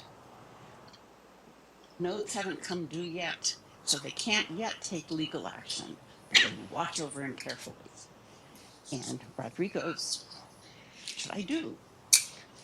Well, a part of his agreement with Pluto and the devils in Hades was that he had to suffer all of the indignities and pains of human existence. Thus, he could make his way out with his wit and deceive them. So, when he decides there's no remedy but to get on a horse and ride out of Florence. Well, the creditors are watching. As soon as they see what he's going to do, they go to the magistrates send couriers, and a whole crowd of people is following Rodrigo out of Florence into the countryside. Just comment, it doesn't look as if there's much popular sympathy among the people of Florence for debtors. Maybe because in this case he had been a wealthy usurer beforehand. In any case, Rodrigo doesn't get very far. There are ditches, so the land is flat. He showed up on horseback. He ditches the horses and starts running across the fields on land, and he comes across a peasant whose name is Gian Matteo, who lives in a kind of hovel, and Rodrigo comes and says, save me, and I'll reward you. So what Machiavelli describes the peasant as a spirited man. And he thought, well, what do I have to lose by helping this guy? So what he does is he pushes it into a pile of manure in front of his house. And there Rodrigo sits. The couriers and the people arrive not very long after that, and they berate the peasant, say, haven't you seen them? There was a fugitive who passed by. And Johnny says, no. So the Florentines give up and go back to Florence after a day, and Gian Matteo goes then to call to Rodrigo, come out of the manure. And Rodrigo comes out with no complaints about his hiding place. And time was of the essence. And maybe he got used to slinky things living in hell. In any case, he says, I'm in your debt, Gian Matteo, and I want to compensate you for it. So first, let me tell you who I am. I am a devil, not a human being. And I will compensate you. And so I agreed with my fellows in hell, and he explains the agreement to come to Earth to get married and to see what it's really like to be married. He tells him what it was like in his experience to be married, and he is going to reward Giamateo by making him rich. So then he tells him how he's going to do that. He says, wait, when you hear that a woman in the neighborhood has been possessed, you'll know that it is I, the devil. And you can go to the woman's father or family, and you can demand whatever you want to exorcise the spirit. So, okay, sounds good. He and Rodrigo agreed that that's what they're going to do. A couple of days, a week later, Gian Matteo hears that the daughter of a noble Florentine has been possessed. And he hears that the family has tried all the traditional remedies, and the devil has a good time. So to show that he's not an ordinary spirit possessing her, he has her speak in Latin, to engage in philosophical debates, and reveals some of the secrets of people in Florence, including a friar who has kept a novice in his cell for 4 years for his sake of his pleasure. So Gian Matteo comes and he does a few imitation religious rites, and then he asks Rodrigo to leave. He does. The father pays Gian Matteo what he asks, which is 400 florentines. He wants the 400 florentines because that's the amount it will take him to buy the land that he's been working without owning it. So the ambition of the peasant is just to own his own land and be his own boss. But the devil tells him, and part of the backstory is that Belphegor in medieval times was famous for doing this particular devil. That's not enough. That's not going to make you rich. So let me tell you, I'm going to go to Charles, the King of Naples, and I'm going to possess his daughter.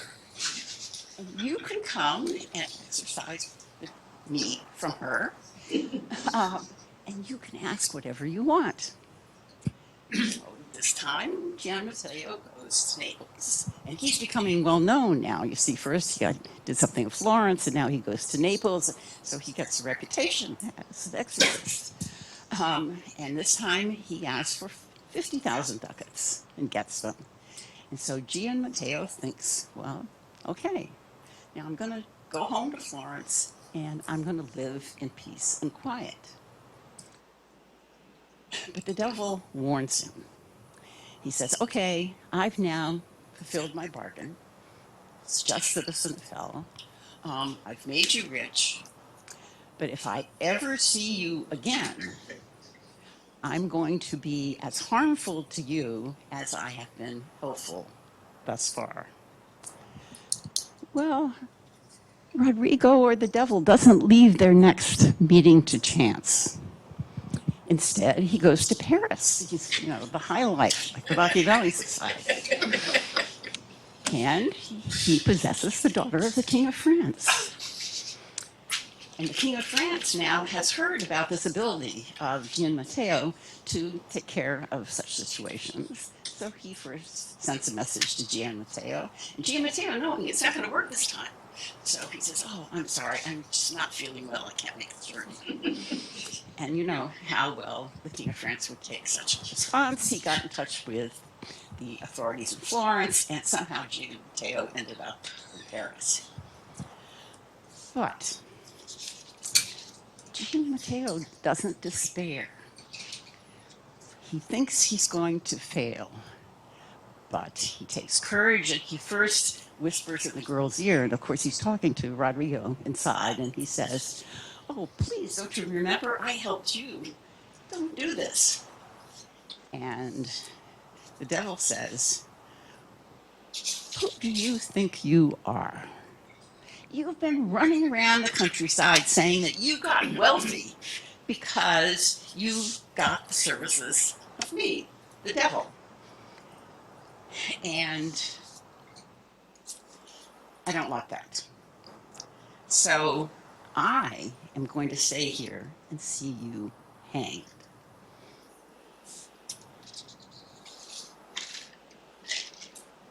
Gino Matteo is understandably then frightened, but he's a resourceful fellow.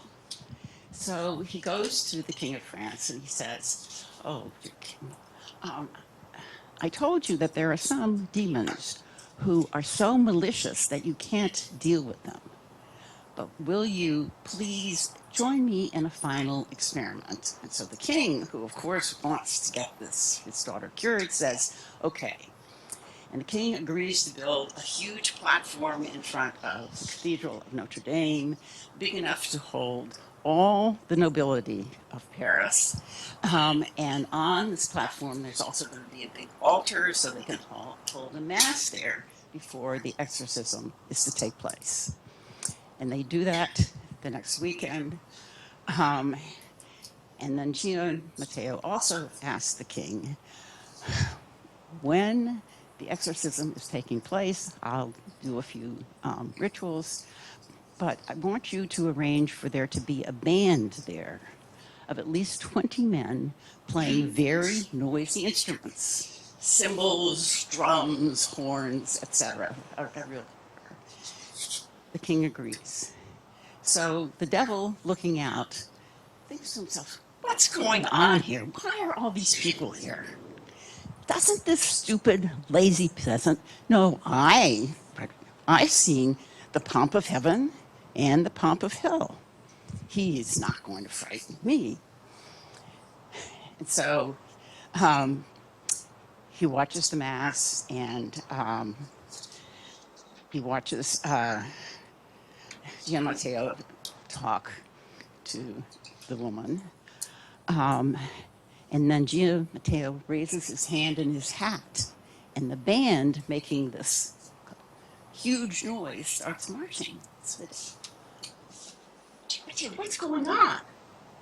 And Gino Matteo responds, "This is your wife coming to claim you." At that moment, the narrator tells us, a miraculous change occurred in Rodrigo. He left immediately, leaving the princess good and healthy. And so the narrator tells us, well, he doesn't tell us this. First, Machiavelli asks us to think. How possible was it, or probable, that Rodrigo's wife from Florence would have come to Paris to reclaim the husband who left her in penury and ran away? That's one. If, for some reason, she had wanted him back, wouldn't she have gone to the magistrates of Florence and asked them to go get her husband? But no. Would she really have been marching down the road with a band to get him? She doesn't know where he is. So, of course, this is ridiculous. But we are to think that the experience that Rodrigo had with his scolding wife was so bad that he doesn't want to go back. And the narrator informs us, and I quote, from the English translation. Belphegor returned to hell and bore witness that the ills that wives brought on a house, and Machiavelli's description of the beneficent government of hell at the beginning of the story leads us to believe that his testimony would convince the judges to let off all these souls who had complained about their wives being the source of their sins. And Belphegor would have all of the devils who had initially come with him to back up his testimony because they all left instead of living in the household.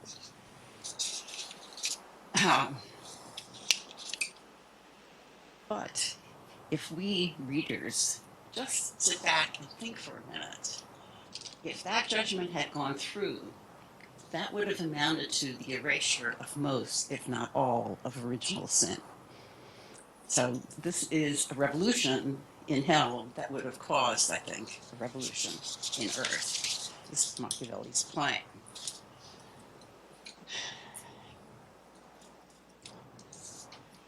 But Belphegor doesn't have the last word in Machiavelli's story.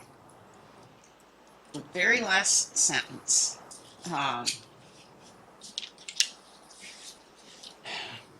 the narrator reports, and I have lost it here, Giametta, who knew more about these things than the devil, went home peacefully and happily.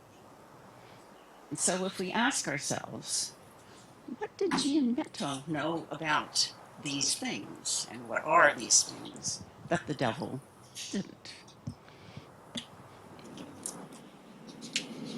I think the first thing he knows is that he's a human being. He has a body, and he's immortal. He suffers from the fear of death.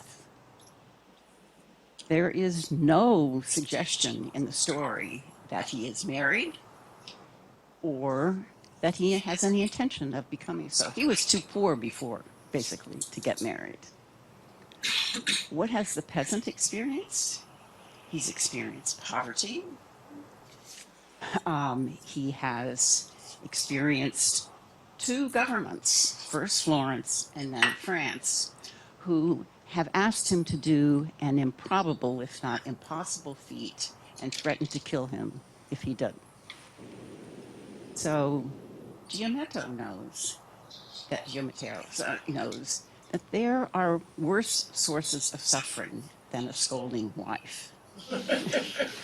This story is usually taken to be an example of Machiavelli's misogyny. He's the man who says at the end of Prince 25, fortune is a woman, and if you want to master her, you've got to beat her and stamp her down. Rodrigo didn't get that advice.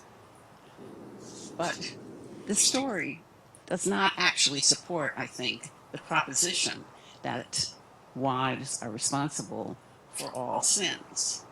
If you asked, why did Rodrigo become impoverished?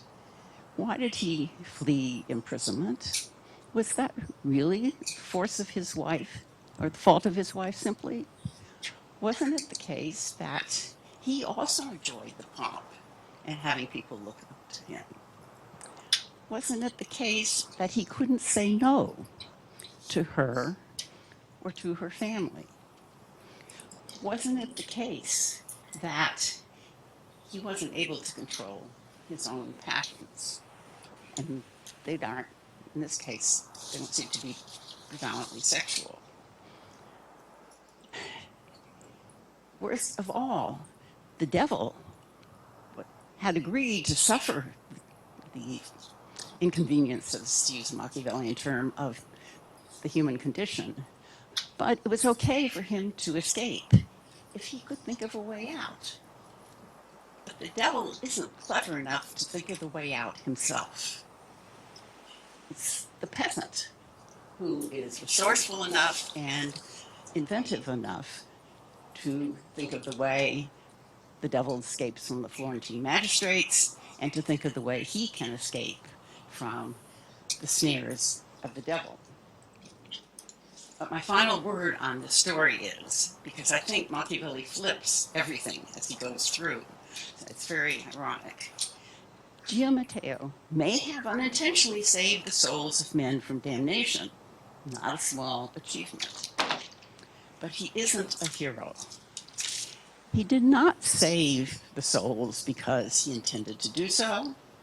He did not act, in the case of Rodrigo or of the women Rodrigo possessed, out of compassion for their suffering. In all cases, he acted out of his own self-interest. He doesn't seek fame or reputation, as Rodrigo accused him. He's found that fame and reputation get him into trouble. He just wants to go home and have his own home.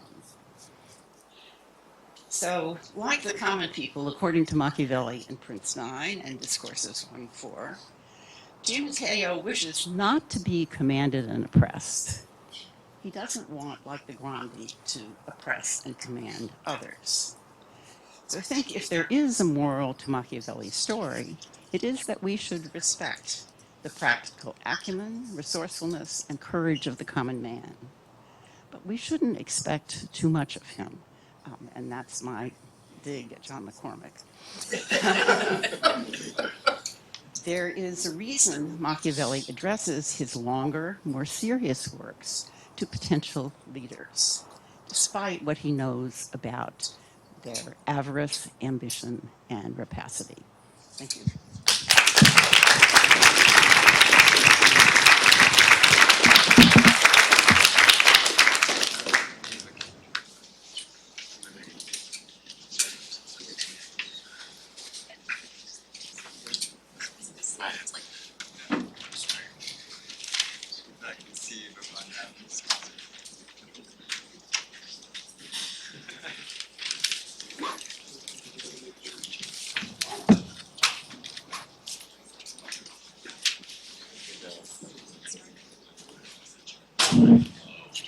So I'm hoping you can hear me, but tell me if you can't.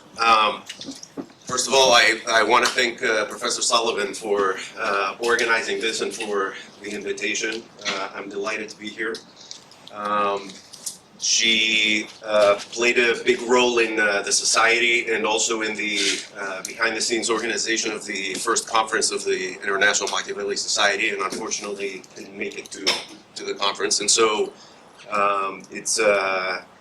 we felt her presence there, and I'm glad that she's able to continue the activities of the society, which Machiavellians everywhere desperately need.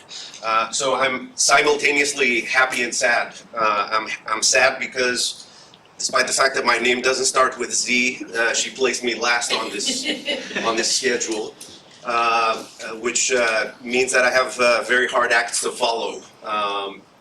And I'm happy because all of the previous speakers raised issues that are relevant to what I'd like to say.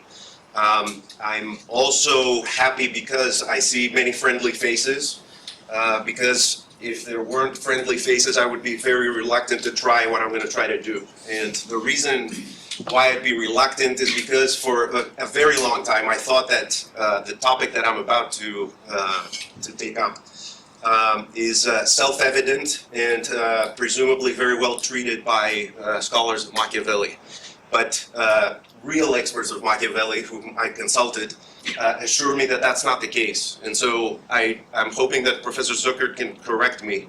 But Professor Sullivan, Gabriele Bedula, and other people have noted that there's no real sustained treatment of Machiavellian psychology. Almost everybody has something to say about Machiavellian psychology when they write about any topic in Machiavelli, but there's no sustained treatment of Machiavellian psychology. And so I wanted to take an initial stab at Machiavellian psychology. Now, the first thing to say is that in using the term psychology, I am cheating because, first of all, while Machiavelli, and I'm going to be focusing on the Prince, but this is largely true of the discourses as well, he uses the term animo and the term mente to refer to the mind, but as Mansfield points out at the beginning of his translation, he never uses the term anima, which refers to the soul. And so psychology is a little bit of a strange term for somebody who doesn't have any interest in the soul.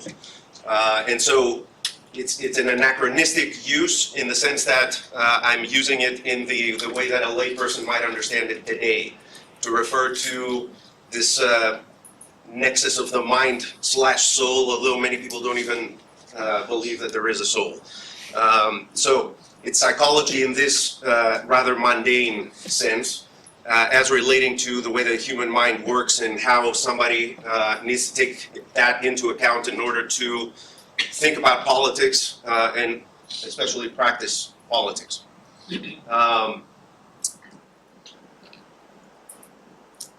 It seems to me that in a very basic sense, there's a sophisticated theory of the mind at work in what he does. And Mario put up some of the passages that begin to indicate that in The Prince, and I'll refer to a couple of those.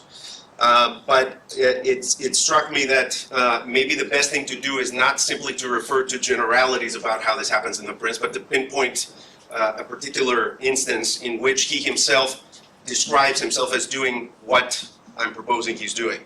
And so one of these instances is in chapter 18, not too far from the passage that Mario read earlier, in which he says that there are some people who know, quote, how to get around men's brains with their astuteness. Okay, so he's identifying the human mind as having some agency, and the political actor as having some ability to get around that mind with his astuteness. So what I wanted to do is take a very small case study from The Prince and show you how you might think about it in psychological terms, and then also indicate some other instances that might complement that if one were to think about a systematic treatment of Machiavellian psychology in The Prince and the discourses. So the case study is a thread that runs through both The Prince and discourses, and I believe both Jim and Mario have referred to this issue. At the beginning of book 3, there is the famous reference to returning cities back to their beginnings, and in particular to recreating the psychology that was characteristic of cities in the beginning. And so the question is, what is that psychology? And broadly speaking, what that means is to remind people of what their priorities are, which may have shifted as they become more comfortable, to remind them of the source of power and the source of protection, and to sort of recenter them and make them focus on what really matters. And he gives the example of the Medici doing this every few years in Florence. You know, one can imagine, some of my former students have heard me say this, you can imagine the president showing up to a meeting at the State Department, and the staircases are aligned with the staff of the State Department, and everybody claps when the president comes in, and the first thing he does is he orders that the Secretary of State be hanged and that the janitor be made Secretary of State. And of course the idea is that there's some unpredictability that allows the holder of power to demonstrate the source of that power, and also to keep people on their toes. And it's this particular theme that I wanted to address, the question of staying on our toes. So in his not so charitable description of human nature, one of the many characteristics that he ascribes to human beings is laziness. And there's a nice line in chapter 6, before he uses his quasi-mythical examples, where he says that men almost always walk on paths beaten by others and proceed in their actions by imitation. And the point that he's trying to make there is, because this is how we do things, he's going to give us the best examples, because using an image from Aristotle, he believes that if you aim higher, you will fail better. Right, so you're going to fail no matter what, so you might as well aim higher in order to fail better. And so he proposes the examples that Mario alluded to, so Moses, Cyrus, Romulus, Theseus, and the like. And the idea is that if you aim be Moses, you might actually be someone. Now, the problem with this trait, this human trait, this tendency towards laziness, is that he seems to think that we're constantly looking for ways to economize. So what we're looking for in a mirror of princes is a set of instructions that you can basically carry with you, and as you encounter different challenges during your rule, you can you can pull it out and look at what the recommendation is, apply the example, and everything will be fine. This, of course, doesn't work, and he lays out the reasons why that doesn't work in chapter 25, where he essentially makes a very eloquent case for how it's not only necessary to correctly understand what the example or theory that you might be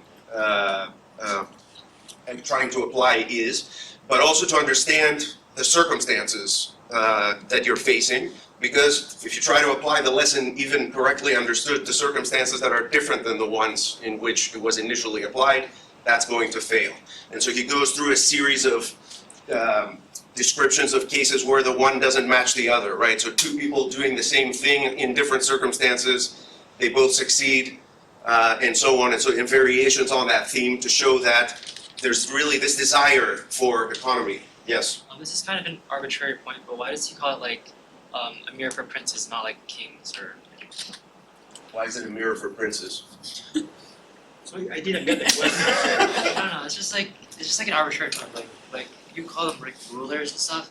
Why prince and not king? Or No, the books were also called specular regum, so Yeah. could be alternative, could be. And you could say that Same in thing. using the term prince, there's the play on the fact that you're not just addressing princes, but also the person who's in charge. So it's not so rigid as nowadays that the prince is the son of the king or Right. nothing like that. Right.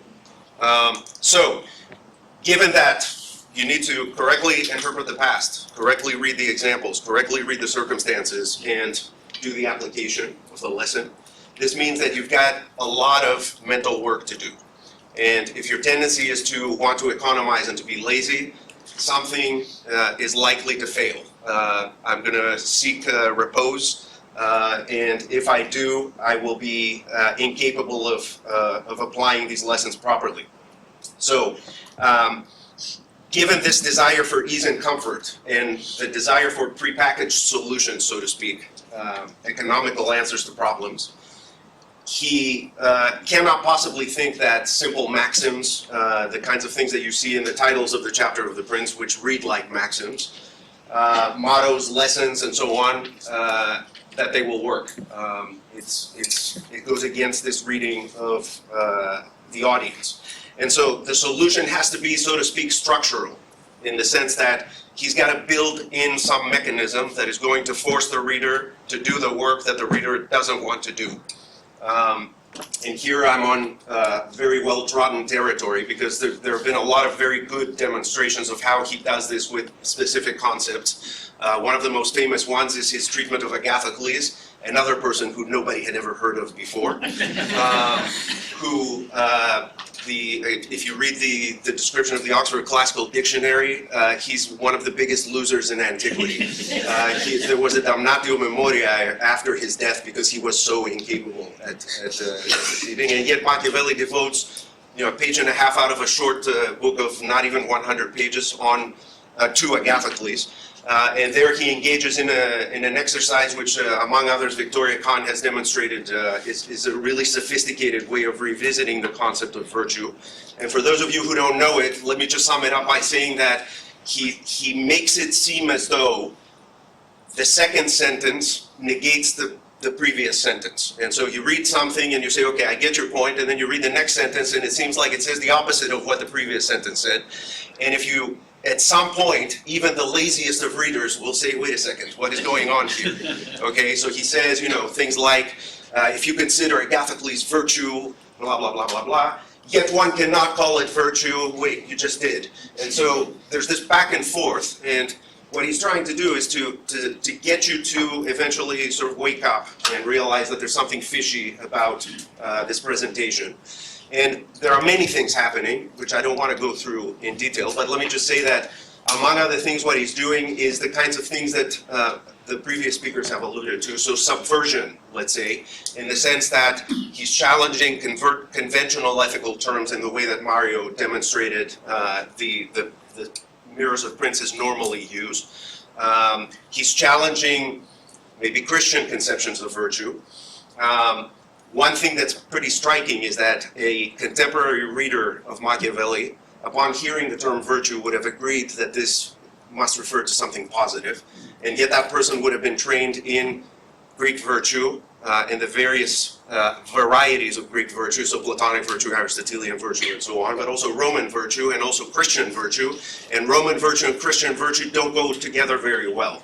And so it points to a problem, which is that we may be having a conversation in the gardens of Florence about virtue, and we may be nodding because we're agreeing about various claims regarding virtue, and yet we may be talking about very different things, because one of us is thinking about the kind of virtue that St. Augustine recommends, and another one of us might be thinking of conquest and glory and so on and so forth. And so he gets the reader to do this kind of work in a way that would have been counterproductive if it were simply presented as a direct challenge to this conventional morality, right? So you'd want to resist a reading that tells you that there's something wrong with Christian virtue. You'd want to resist a reading that tells you that there's something wrong with Greek virtue or Roman virtue.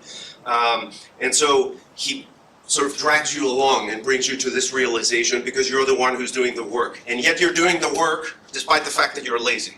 And I'm not referring to anyone in particular because it's true of all of us, right? So he is doing there, I think, what he describes in chapter 14 as engaging in the mindset of war. So in chapter 14, he begins with a striking sentence in which he says essentially 4 times in the same sentence that this is the only thing a prince should study. Okay, now, with my rudimentary Renaissance history, I know that this must refer to the fact that princes actually lead their armies and maybe do some fighting and so on. But it turns out that it's a much broader description of the mindset of war, because what is the mindset of war? The mindset of war is the mindset that any ruler needs, even under the best of circumstances, because there's always crises and there's always insufficient resources, and you always have to turn on a dime. Doesn't matter how much time you spend developing your strategy. If your strategy turns out not to be useful in the moment that you're facing, you must abandon it very quickly and turn to something new. And so this is, again, the kind of mindset that requires a lot of work, and the type of thing that, to refer to a passage that we both like from Aristotle's Politics, the mindset that Aristotle recommends when he says that those who are charged with defending the Constitution, their job is to keep dangers far away, but sometimes it's to bring the dangers near so as to keep the citizens on their toes as guards on the walls, right, of the city, to preserve the city. And so it's an Aristotelian position in a strange way, because what it says is you've got to institutionalize this aspect of the return to the beginnings of cities, right? It's a reminder of what matters here, and I need to get you motivated even though you don't feel like being motivated. So I'm going to make a broad claim in the interest of time, which is that this type of move happens throughout the prince and throughout the discourses. And I'm happy to cheat here because the previous speakers have demonstrated different ways in which he does that, right? So the way he does it in Belphegor and his modernity, for example, and I'll have something to say about the modernity, but also this subversion of the genre from within, right? So you think you know what you're getting, but it turns out you're getting something different. Let me just give one more example. Traditionally, typically for a political treatise, the prince begins with a discussion of types of regimes. So in that sense, you might think that it's a typically scholastic or Aristotelian exercise in the sense that we're following this principle laid out first in Plato's Republic in Book 8 and then in Aristotle's Politics, which is that the type of constitution matters. 3 chapters into this exercise, you realize that the type of constitution doesn't matter, and that the ways in which it matters it may matter, are very different than the ones that Aristotle or Plato had recommended. Because, for example, he chooses to focus on the way in which cities were acquired. Strange. And then what he does with that is very interesting, because he tells you that there are hereditary and new principalities, but he spends most of his time on mixed principalities. And then eventually, as you think about what is it like to inherit a state, you realize that even under the best and most peaceful of circumstances, inheriting a state, you have to retake it. And so there's no really hereditary principality, that there's an element of seizing the state, whether you're actually adding a colony or simply replacing your uncle who just passed away. And so he uses these tropes, let's say, or these frameworks that are familiar to the reader, that make the reader feel comfortable. But once you're in that familiar setting, you get a kick in the butt that says, get up and do some thinking. So let me now move very quickly on to some other examples of how he is implementing this mindset in The Prince.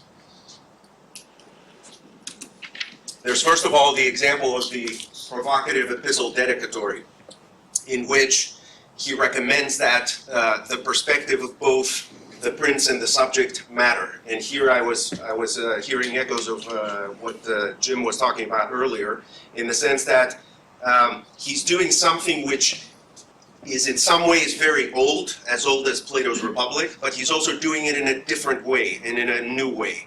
And what I mean by that is that whereas for pretty much anyone before him, the people would have constituted an indifferent blob, an agglomeration of different individuals. What he's trying to do is to show that there's value in treating them as individual brains. To put it very briefly, you would rather have people go along with what you want done than have to force them. Why? Because it's safer, it's cheaper, it's easier.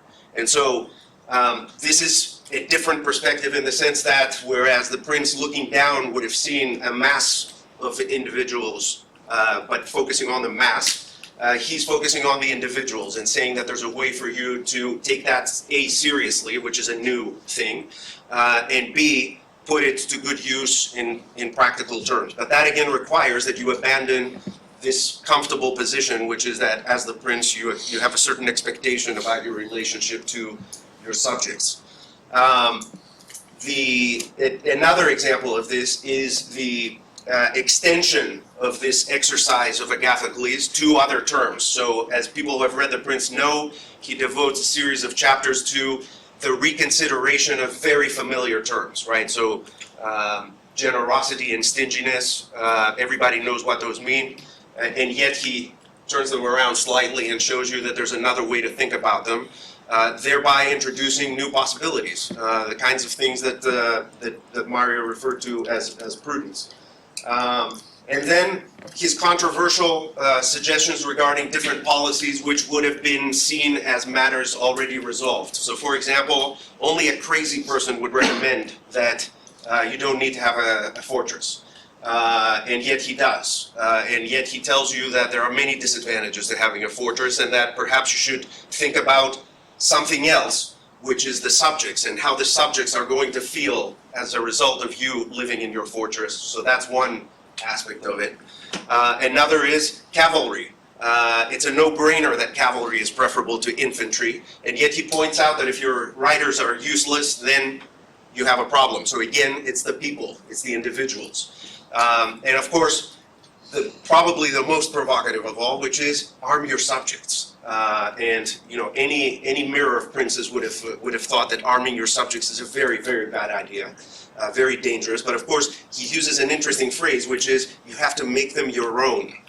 And by making them your own, I think he doesn't simply refer to the fact that they have some allegiance to you because of historical circumstances or the fact that they were born in Florence or whatever the state may be, but that you've won them over. And this, of course, requires that you are thinking about their perspective and you're trying to think about how it is that you can win them over, which means that you're treating them as minds rather than as little elements that are lost in the sea of the people. And so These things, I think, are added to other encouragements, let's say, to put it nicely. So, for example, his use of this Aristotelian image that I referred to earlier of the archer, it's essentially a motivational strategy. You see this at work in chapter 25, when essentially he begins by admitting that we have very little agency and basically things are outside of our control, and yet he says, so that free will be saved. St. Augustine is spinning in his grave. So that free will be saved, I've decided that half or a little less than half is up to us. But of course that's Machiavelli being the archer, because it's nowhere near half. But if he tells you that it's 49%, you might actually do a little bit better than if he told you it's hopeless, right? So it's an introduction of agency or an urging to agency. But other things as well, like the notorious example of Ramiro Daurco and the way in which you manipulate you let other people do the dirty work, which a couple of my colleagues have referred to as well.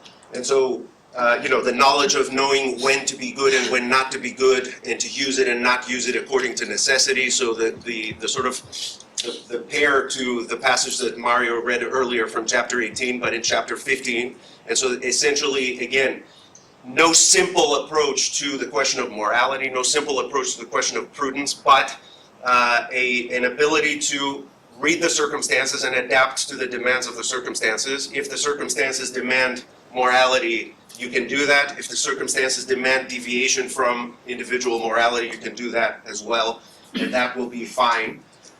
Because, in one of those rare cases where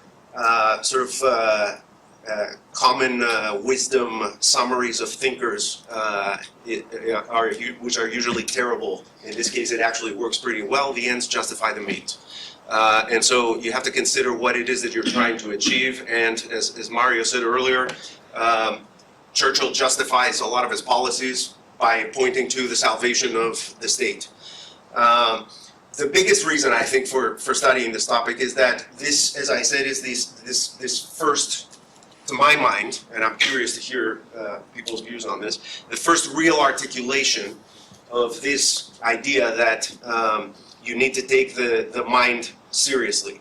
Not the mind as some sort of appendage to the soul, not the mind as related to some conception of the person that is maybe metaphysical or maybe theological. Not the mind in the image of God, but the mind. The mind in a way that many people could understand. And Professor Zuckert, in her description of her reading of the story, I think said something relevant to this, which is that it's the human mind in this particular case that actually has won over on the devil, right? So there's something important going on in that mind, and by drawing attention to this fact, he is setting himself a challenge, because anybody who engages in psychology in the cheating way in which I've been using the term, if they believe what they're telling you, they must put it to use in their addressing an audience, right? I don't know if that makes sense, but if he believes that the human mind works a certain way and he's appealing to the human mind, he cannot ignore his findings. He needs to use them in what he's doing. And what I'm suggesting is that the weaving that one sees and the many contradictions that one sees, or apparent contradictions that one sees, are actually elements of that technique. And of course, the most striking element of that technique is the juxtaposition of the prince and the discourses, the so-called Machiavelli problem, right? Is he a Republican thinker, or is he a monarchist? And how can it be that these two books, which were written in close proximity to one another, both contain everything that he knows about politics, even though they talk about different things? That must mean that the regime doesn't matter, but that the fundamental truths of politics are somehow below the level of the regime. And of course, one of those levels is the human mind as part of an account of human nature. Thank you.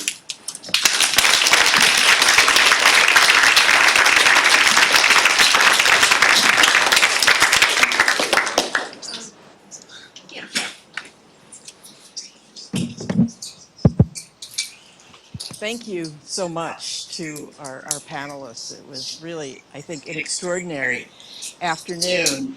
And Professor Everianis did us a great, good service by summarizing and drawing connections among the three presentations. And so I am more than happy to open it up now to students and visitors.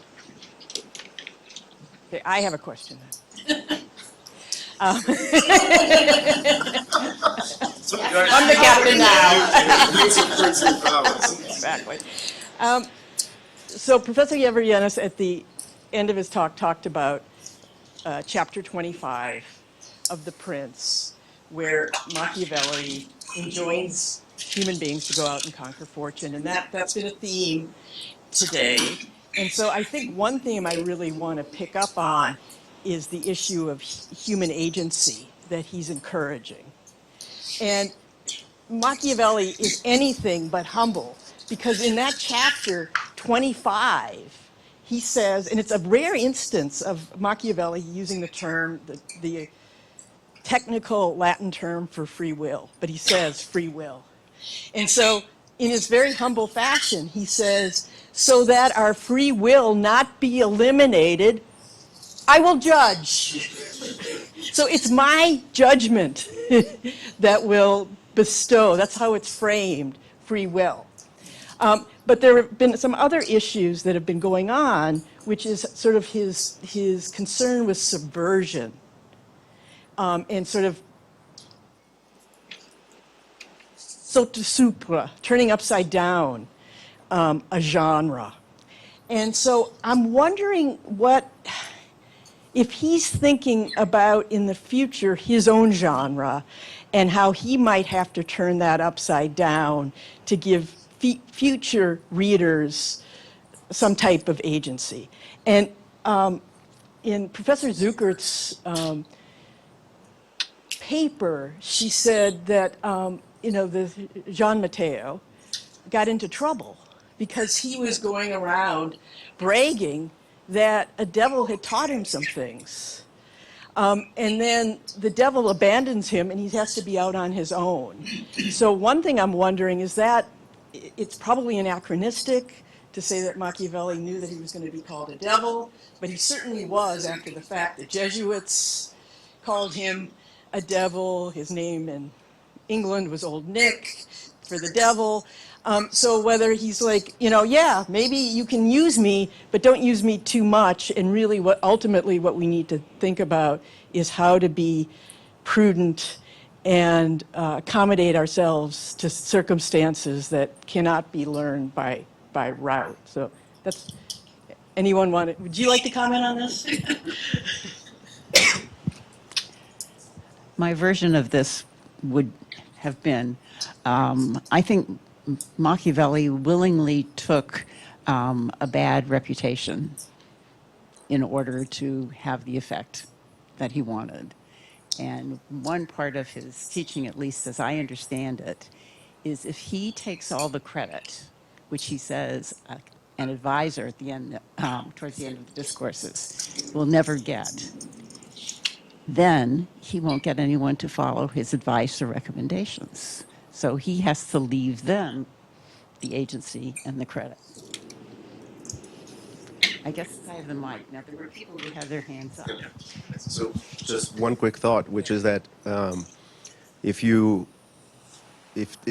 we're right about the subversion, to create a school that people follow is the exact opposite of what you should be doing, right? So if laziness is a problem, whether you're a follower of Jesus or a follower of Plato or whatever, there's a systemic problem there which has to do with the lack of willingness to think for yourself, and you need to be handed sort of a cheat sheet.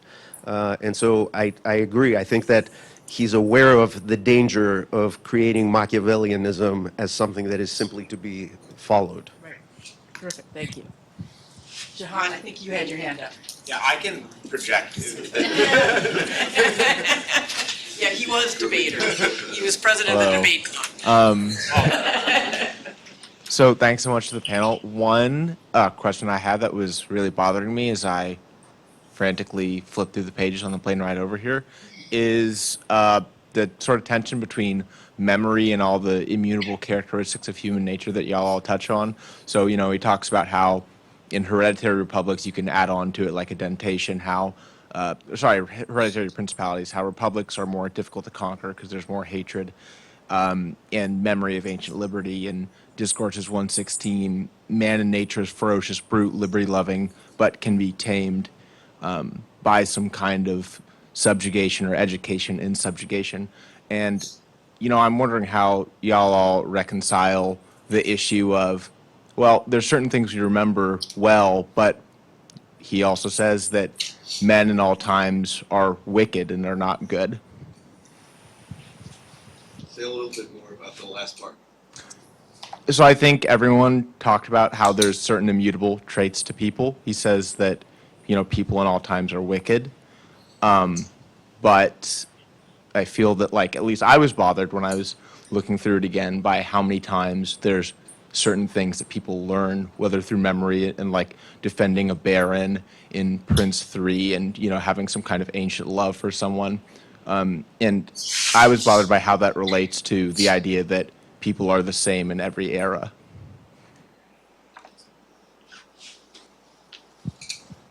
Okay. Thank you, Jahan. Thank you. So, if people are the same, right? Even if it's true, it cuts against the notion that you should be thinking for yourself. So it's one of those things that an easy, simple description of human nature puts you at ease because you now know how things work, right? So if your choice is people are good or people are bad, what's the one that keeps you on your toes? The wicked. Right. So it's a form of his education. I see. So I have a point about free will, and then one brief questions for Jim and Catherine. So about free will, I would say that this is an interesting case for your or investigations about Machiavelli's psychology, because there is not only the question of laziness there. He says, let's assume that 50% is kind of a transcendental argument. If you want to justify the fact that we, aim to obtain results, we, fight for our goals or whatever, we have to have free will. My idea that this is based on his interpretation of Lucretius' indeterminism and so on, but that's another issue. The main issue here is, well, this 50%, however, is not the last word. The last word is that in the 50% of the cases, some people could act successfully, but not everybody, depending on the situation. So in this, 50% of the cases, nobody can do anything, but forget them. So the other 50%, in some cases, you have to be impetuous. In some others, you have to be cautious. So you have to be Julius II, or you have to be Fabius Maximus, the Concator, right? And wait. If you are not that, you don't have that temper, you don't have any hope of success. So even in the 50% that works, depends on your psychology if you have any chance. So this is an extra point about psychology. And about Jim, I wonder if, so but from my moderate study of the Renaissance, I always thought, until recently, after talking with Gabriele and reading your work, that the real Francesco Patrizzi was the other one. But now I heard that this is the good one. And it's astonishing how modern he is. But my question is, could it be that the fact that he was from Siena is relevant here? I mean, Machiavelli wanted the factual truth, right? Did he see hope that, you can redistribute wealth there, that the Medici or the other families, gave up their wealth? I don't think he